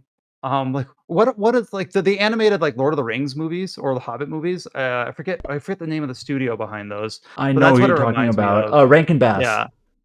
That's it. So it's not quite that, but that's the best comparison I can think of right now. It's like a little bit like He-Man or something. The cartoon. Yeah, more fluid than that. But yeah. But it's like Western animation 80s Sakuga, I guess, if you wanted to say that. At least that's how Banner Saga was. Towerborne, this is like we had the initial trailer from last year. There's no new trailer as far as I can tell this year, just the screenshots. But obviously that's Stoic has, that's what they were known for and kind of why I played Banner Saga back when those came out. And Towerborne just seems like a really fun co-op romp. So I could definitely see getting a group of people together just to play through this once it comes out and just shoot the shit and have a good time. A couple other trailers here. Here's a late edition that Adam just put this up on the podcast, up on the website during the time of the podcast recording, from Inti Creates Card-en-Ciel. We got a story trailer for this. Adam, you just put this together. Any key takeaways from the new trailer for I didn't watch this trailer in its entirety. I kind of clicked through it. It's like a 5-minute trailer. It's pretty long. There's like a virtual world and this like coder tester guy goes into it, and then one of the developer girls is in there, and then there's like a bad guy. And then you do a roguelike Mega Man battle or Mega Man. What is it? So it's a Hosada movie. It's Digimon the movie. Sure. It's Bell. It's what's the other one? Summer Wars. There you go. Yeah. I don't know the full context of the game. Something about you're inside a virtual world. Something like that. Sorry. I didn't pay too much of attention to this. I don't watch it either, also, I believe you. This just went up on this website, to be fair. This was announced back in May. It was described as being similar to Mega Man Battle Network with like the 3x something like battle grid for the core gameplay. I've never played Battle Network, so for me, I don't know what that means. But for those that have, that's what this game's been compared to from a gameplay perspective. Sorry I gave such a crappy description of it. I mean, we can't be experts on everything. There's so many from all over the place that the four of us can't be experts in everything. We try our best. We do appreciate, like, if anyone who is more in the know, leave a comment. Let us know like why you're excited about any of these games, especially if it's one that we kind of glossed over. So the person the main character is Neon, who is the gaming chair detective, who is, I guess, does detective work inside games, and he goes into this full dive VR game, and he meets a young woman named Ansi, who is a developer, and they are trying to fight MODs, which are error fragments or something in the game. Okay. MODs. They're called Mad Obstructive Data. MODs. Speaking of experts on games, this next game is Bride's an expert on this one. Which game is it? Oh yeah, Cat Quest. So Cat Quest, I played we got a new trailer for Cat Quest 3, How to Be a Pirate. So it's the Cat Quest 3 looks very similar to the first two, only it's pirate themed. You get a boat, etc. It's still like local co-op 2-player. I played the first two games. They're in like a combo pack on Switch with my girlfriend, and they're just kind of like very good, casual, fun time, and some cute little stories. Not going to blow your mind, but it's just a fun little romp. Nothing too grim, dark, or hardcore. So this is I'm guessing I'll probably play through this game. Probably not at launch because it launches on the 8th, so it launches like within a few days of us recording. Yeah, this. so you have to wait Wednesday night. You're right. Oh, there you go. But that's why you can't play it. Like this is the sort of game where it unabashedly, at least the first two, unabashedly makes tons of cat and dog puns. I mean, like, all the time. the original Every title NPC. of this game, before they censored it, changed it, was Pirates of the Caribbean.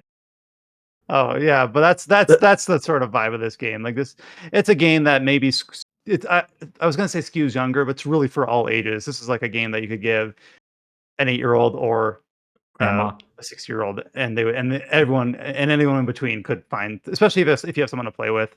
It's fun little casual romp. So cool. I'm glad that games like this can still be supported by smaller publishers and developers, and they're not all being squeezed out. The original two games sold like 1 million or 2. It's not a lot. Yeah. Wow, that's great. Yeah, Mm-hmm. I mean that's the power of just like, hey, anyone can fucking pick us up. Even in this press release, set sail for the most meow-nificent kitten-filled adventure. Like that's sign me up. There you go. All right, so that's it for kind of game updates, a few trailers, a few newsletters, and a couple teasers, of course, in terms of Darksiders. A couple sales update. Flintlock: The Siege of Dawn. This one we have to be careful with our language. It has surpassed 500,000 players. Of course, this is a game that was available on Xbox Game Pass with release, hence the wording of 500,000 players. So again, kind of leads to like, is that good? Is that bad? I don't know if we have enough precedent to say one way or the other. I think Adam is one of those 500,000 players. Yeah, that's one thing we can say for sure.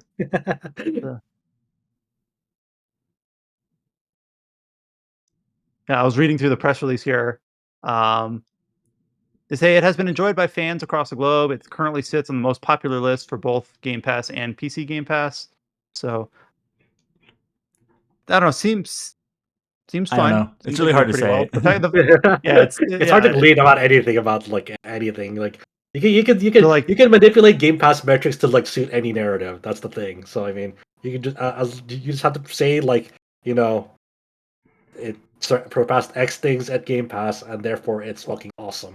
It's like okay. Even without Game Pass, when they say like Persona 5 series has sold so many things total, which includes like base game, Tactica, Strikers, and that's just one example. There's tons of examples where the numbers can be framed however you want. So Flintlock: Siege of Dawn, 500,000.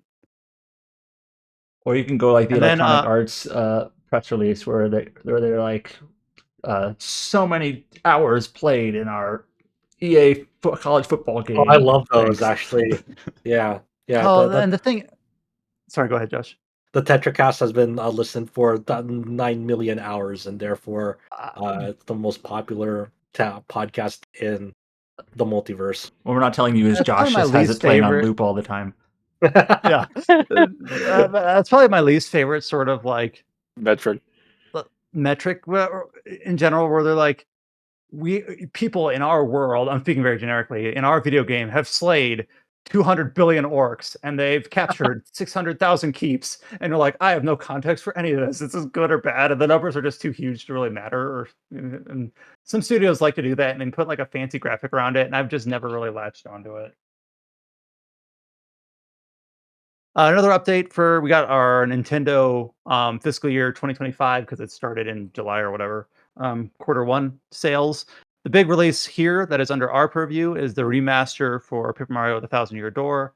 Has sold just under 2 million units, 1.76 million units, which again seems fine. How many hours do people play of it? How many Goombas did How many players people you stomp on? slayed? Yeah. Man, For some context, Super Mario RPG, the Switch version, sold a little over 3 million, so we're slightly past half of Super Mario RPG.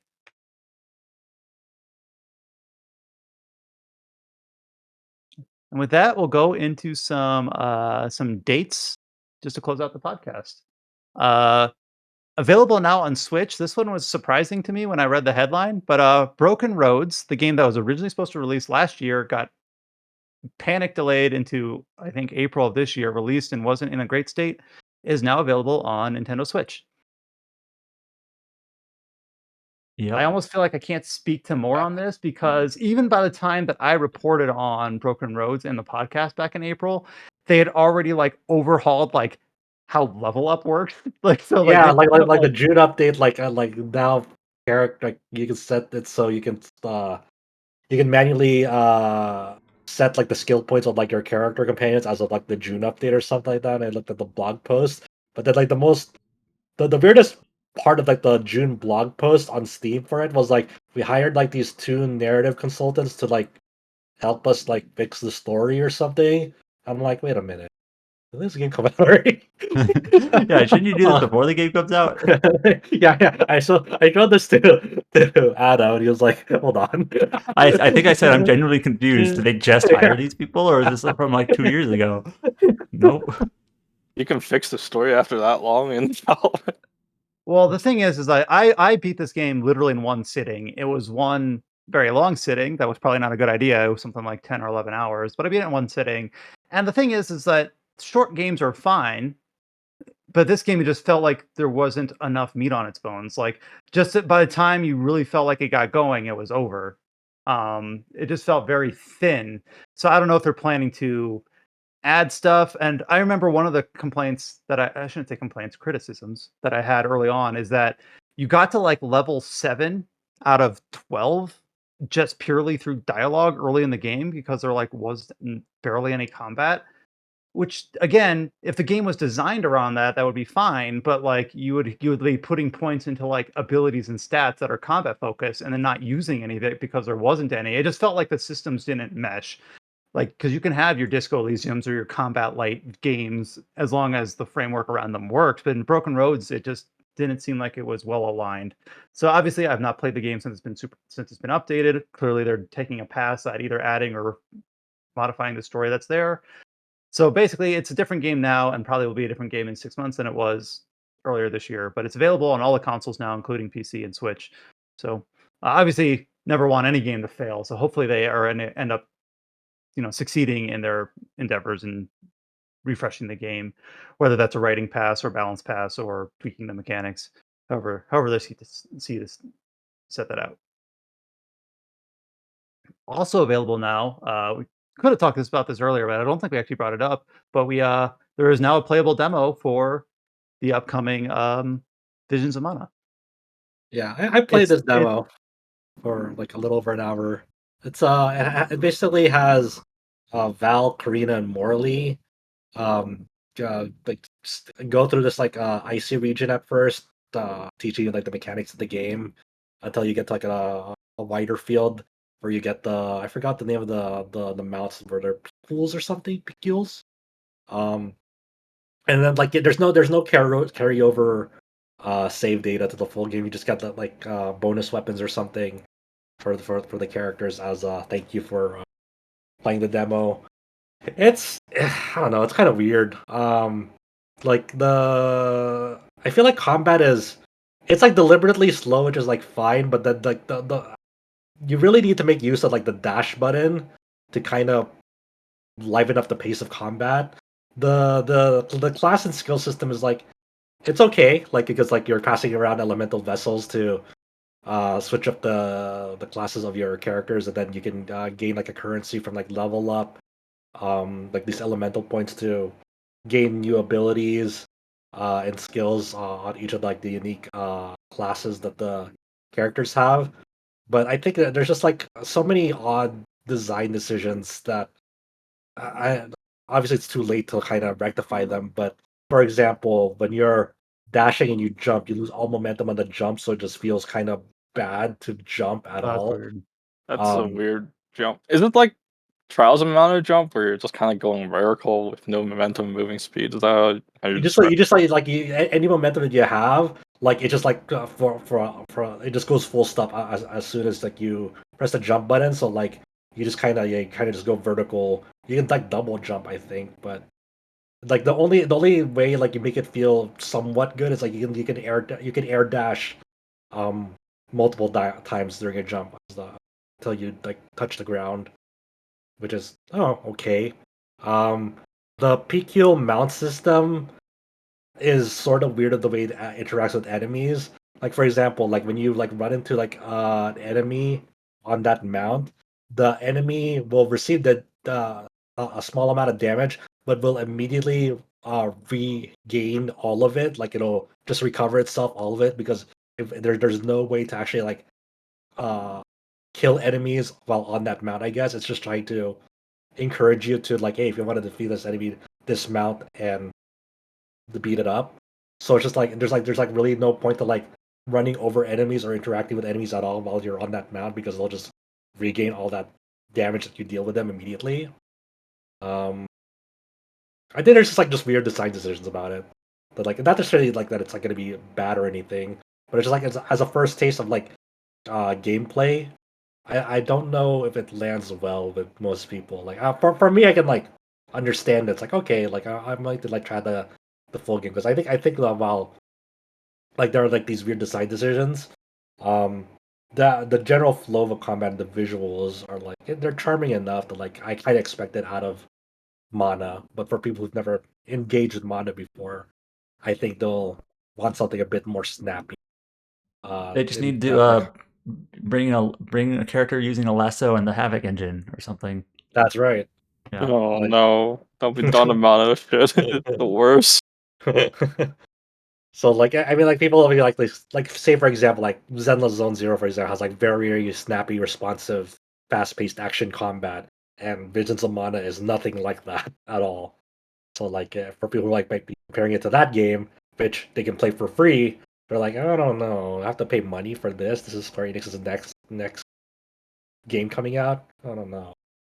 Well, I already bought it, so it's too And late this to game change also has the course. interesting wrinkle of being like the first publicly purchasable game from one of the new NetEase studios in Japan. The Oka Studio. Yeah, they actually have NetEase that Oka. logos for them. Has NetEase Games and an Oka Studio logo after it in the splash page. There's that studio, and then there's the new studio that Negoshi's at. I forget that one's like Rose or something. I forget what they call it. But so yeah. And then the Trials of Mana remake developers. I think they're the ones on Romancing Saga 2, right? Yeah, you can see with their graphics Yeah, engine and the Zine. font. Zine, Yeah. So, yeah. I mean the font in this game is very reminiscent of like Trials of Mana remake font. So like when they first read, I was like, oh yeah, that it did use that font. Also the weird thing about this game is the even if you set it to a high frame rate, the cutscenes themselves are 30 FPS, which is not good. Looks very, very not great when you're going from gameplay to cutscenes. So cutscenes being 30 You did get the FPS demo long. on PC, right? Yeah. I heard there's some crazy shit with the PC demo or something. I heard that the game can fuck up on a 4090 card or something. I haven't experienced anything like that, but but you can see like technical limitations, like 30 FPS cutscenes, and then there's definitely has that shader stutter on it as well. Not a lot, but you notice it if you're when you're playing it. So hopefully the final release is decent on PC because I don't like having 30 FPS cutscene cap and shader stutter, especially on an action RPG. Not good. Only a cutscene, Josh. They're not gameplay. If it's irritating enough, I'll just skip all the cutscenes, and I don't care. As someone who just played through all of Elden Ring again with that shader, I don't even know if it's shader stutter in that game, but it wasn't just shader stutter. It's just a complete and utter mess. Which after like Armored Core 6 being one of the best PC ports of last year, it's like God. Well, I know I've said this before, but I still think it was fun that when you first played Shadow of the Erdtree, I asked, is it better? And you're like, nope, it's the same. And then I played it and I'm like, yep, He's right. It hasn't changed. 2022 to 2024. I remember this. That's If funny. anything, it's like in some ways it was worse because I had like multiple seconds, not second, not like milliseconds, seconds, as in multiple seconds long stutters where it would literally just freeze and it'd be like, is my PC dying? Nope, just Elden Ring. It's just Yeah, don't have this issue with anything else. All right. Yeah. A couple more release dates here to round this out later in the year. On October 22nd for consoles, PlayStation, Xbox, and Nintendo Switch, we're getting a release for Wildermyth. This was originally on PC in 2021. It was really that long ago? Adam, you wrote the review for this, right? Yeah, it was 2021. Yeah. Damn. Pandemic time scales, just time dilation, whatever. But I've seen the most interesting thing I've seen about Wildermyth is that I've seen, and this is very much like gaming news Twitter headlines. Like, if you like Baldur's Gate 3, you should play this. It's coming out on consoles in October. And I'm like, I don't see it. Like, only at a very surface level. I don't know. It just, you got to get that, that Elden Ring or Baldur's Gate 3 in the headline somehow, even if it's a different developer, different publisher, different style of game. But anyways, what were your thoughts on Wildermyth? Just like So whenever you're describing a game, you either have to put in Souls, you have to mention Genshin somewhere, or Baldur's Gate 3. There you go. Like, right? There you go. Which of those games is the most similar to? How is Wildermyth like Baldur's Gate 3? Okay, so it's basically a procedurally generated tactical RPG, as if there is like the game itself is the dungeon master, so it sort of has Dungeons and Dragons-ish kind of tabletop-ishness to it. So this game has like a couple of different campaigns that you play through, and basically like the beginning of the campaign and the end of the campaign are kind of set in stone, but all the stuff that happens in the middle is sort of like, the way I phrased it in my review is like there's different, like imagine having like a deck of cards, but each card that you can randomly pull out of it is like a story packet or like an event or something happens. I think some board games basically work this way, where you kind of like, what card do you draw? And like, oh, this is the event that is taking place now. It's sort of semi-random, and different permutations can happen depending on like if one follows another or whatnot. And so I felt it was sort of interesting when I played it on the first campaign. I actually played through all 5 campaigns that there were at launch. I think there's more now, back to back to back to back to back. And I kind of felt like that actually wasn't a smart idea, because I start seeing the seams in terms of like, oh, I see how this is actually put together now. Like, Yeah. It felt less organic that way. I think it's an okay game, but I do think I kind of got tired of it. It probably would be better if you just played one campaign and just, took a break and then played another one later. Or I think you can play with friends. I think one of the things they actually added to the console version was a co-op mode. That probably makes it more fun. Playing with friends. Yeah, Disgusting. yeah. Disgusting. But yeah, Right? I remember I played it. I remember it came out in like mid 2021, and I remember it was one of those games where it was like, this has happened a few times where we're gearing up for end of the year, like awards season stuff, and I'm like, someone's got to play this and see what we think of it. And then I played it, and I'm like, I thought it was okay, but not really great, and it didn't make our top 10 or anything because I didn't feel that strongly about it. So it's one of those games I played to have someone play it before the end of the year, and I only didn't really feel that strongly about it. And then people threw tomatoes at us too. Yeah. Well, yeah, you never want to just like, oh, we never even gave it a shot. Like, but this game is like, it's amazing. And it's like, well, okay. Yeah. But it'll come out on consoles, so it'll get a new lease on life. So hopefully those that have been wanting to play it will get a chance to play it starting in October. And the last thing we have here, I think this might have been a little bit expected. The Obsidian and Microsoft RPG that was originally slated to release at some point this year, it was leaked that it might be November 12th, Avowed, is being pushed back to early 2025. It's being pushed back to February 18th, which that in itself is not a surprise, but the framing of this pushback is that they're just trying to they're framing it as if it's like a courtesy for the players. Like, we realize we have a lot of games being published by Microsoft Studios in the fall, so we're going to give Avowed some breathing room, and we're going to put it out in February.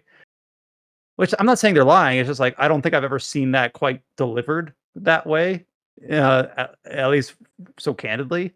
So yeah, Avowed is now coming out February 18th of next year. It's kind of weird that like they kind of just like mentioned it like on the side on an Xbox social media tweet. Yeah, it's just a Like, I don't know. Twitter post, basically. Like there's like no blog post from Obsidian themselves like that gave greater insight or anything. I was just like, yeah, we'll just push it back to here to give it some breathing room. Other than that, yeah, everything is great. You know, it just feels. I don't know. I don't like the tone of this announcement. It's so stupid. It's so stupid. It's to get kind of hung up about it. strange. Just like obviously, games are very hard to make, and the more time, the better. Just like the fact that it's framed like we're doing you a favor. We're gonna just clear your plate. We're gonna let you tackle your backlog, and then we'll let you play Avowed. A little bit of that is just it's. I don't know. I'm not trying to over criticize it. It's just different. I'm not used to it, I guess is the way that I'll put it. And they put it as part of this collage of like all the stuff that Microsoft owns now, for better or worse, like Diablo, Call of Duty, of course, Flight Simulator. Indiana Jones is. I didn't realize that was still this year. The Machine Games game. Mm-hmm. Yeah. And of course, Towerborne. We just talked about that. Is still this year at some point. Starfield expansion's on there. Oh yeah, well, I want to play through that eventually. So yeah, I guess for our website, we do have Starfield Shattered Space. Doesn't have a date yet. But I would not be surprised if that also ends up delayed. But yeah, Avowed gives us more. Adam, I think, gives me more time to replay Pillars of Eternity, and I'm like, me too. To play for the first time. I've never played Pillars. So yeah. In your case, for me to play White March. I guess that positions Xbox to have both Avowed and Fable coming out next year as their big RPGs. Then outside of like whatever else they might announce. Well, we'll see. It does kind of hurt the next year is Xbox year. No, next year is Xbox year. That's why that's very hard. That's a very hard stigma to break. Yeah, our favorite fucking ongoing running joke fucking every year. Next year. But I think this date for Avowed is the first hard date we have, at least for a game in our purview for next year. Yeah. We don't know, like there's no game that we know of coming out in January that's like, yep, that's definitely one we're keeping an eye on. You got to put up your RPG site 2025 calendar with one entry, Avowed. No, I always wait until after TGS because usually by that point we have some stuff locked in. So that's like still 2 months away. So yeah, January is always a weird one, especially early January, because even then, like this year is like Like a Dragon Infinite Wealth didn't do early January. It was like late, like almost end of the month. Yeah. God damn it. Watch that new Pokemon game just come out in January. Maybe. Are we still waiting? Are still like does Nintendo Direct usually happen like at the last months of the year to detail? We usually get one in like. We usually get one in September. Okay. Right? Yeah. Oh man! Fire Emblem Remake, please. So they like we didn't cover it here, but you know the Bandai Namco put out a tweet in Japanese saying the studio BB said that they're working on a new Super Robot Wars game, and I was like, when are they gonna? What's a viable window to announce that? I forgot that Nintendo Direct. There's a Nintendo Direct in September, so maybe that the Nintendo Direct next month will announce it, and then I'll get really excited, and then I'll really like life for a while. So and then you get the Tokyo Game Show right there.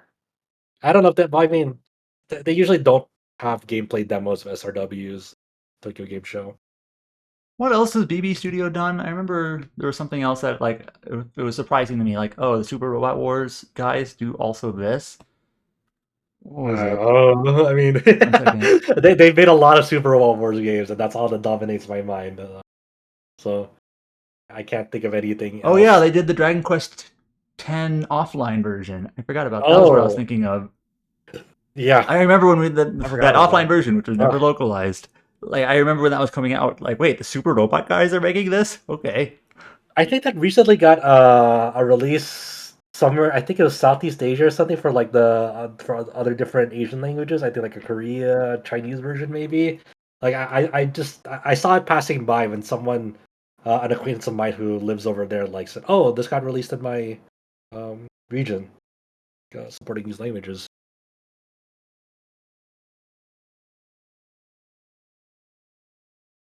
With that, I think this podcast ended up being deceptively long. Covered a lot of news, a lot of ground, but I think we're at the end. So if you've made it this far, thank you so much for listening to us go on and on about visual novels, me forgetting exactly how many things THQ announced. Of course, talking about Zenless Zone Zero and MiHoYo a fair bit. We kind of cover the gamut here at RPG Site. So hopefully at least a few of the topics were of interest to you. We have, of course, the Zenless Zone Zero opinion piece up on the site. All the news we talked about up on the site, rpgsite.net. You can find RPG Site on all the social media networks. Just search for RPG Site and you should be able to find us. We have a Discord, discord.gg/RPG Site, or hit the link on the rpgsite.net homepage. That should take you right there. What do we have looking forward to next week? We talked about a few things coming out. Oh, Wukong maybe? Is it Wukong next week? Well, that's later in August. Yeah, it's later in August. Fate Stay Night. I mean, it's not RPG. I think we have Cat Quest 3, we have SteamWorld Heist 2, we have the Slime game. You know what I mean? Slime game. Yeah, Slime game. It's like 5 different slime animes now, okay? You mean that time I got reincarnated as a Slight Isekai Chronicles, Adam? Yeah, that one, of course. Yeah. What about I killed... No, wait, never mind. Deathbound, that party-based Souls-like. Oh, yeah. Yeah. Oh, yeah. That one's on August 8th. I don't know. We'll see what happens. Exactly. That's our mantra. We'll see what happens. But yeah. Thank you all so much for listening. If you like this podcast, leave us a rating, leave us a comment. We'd like to see those. And until you hear from us next time, stay safe, take care. We'll talk to you all next week.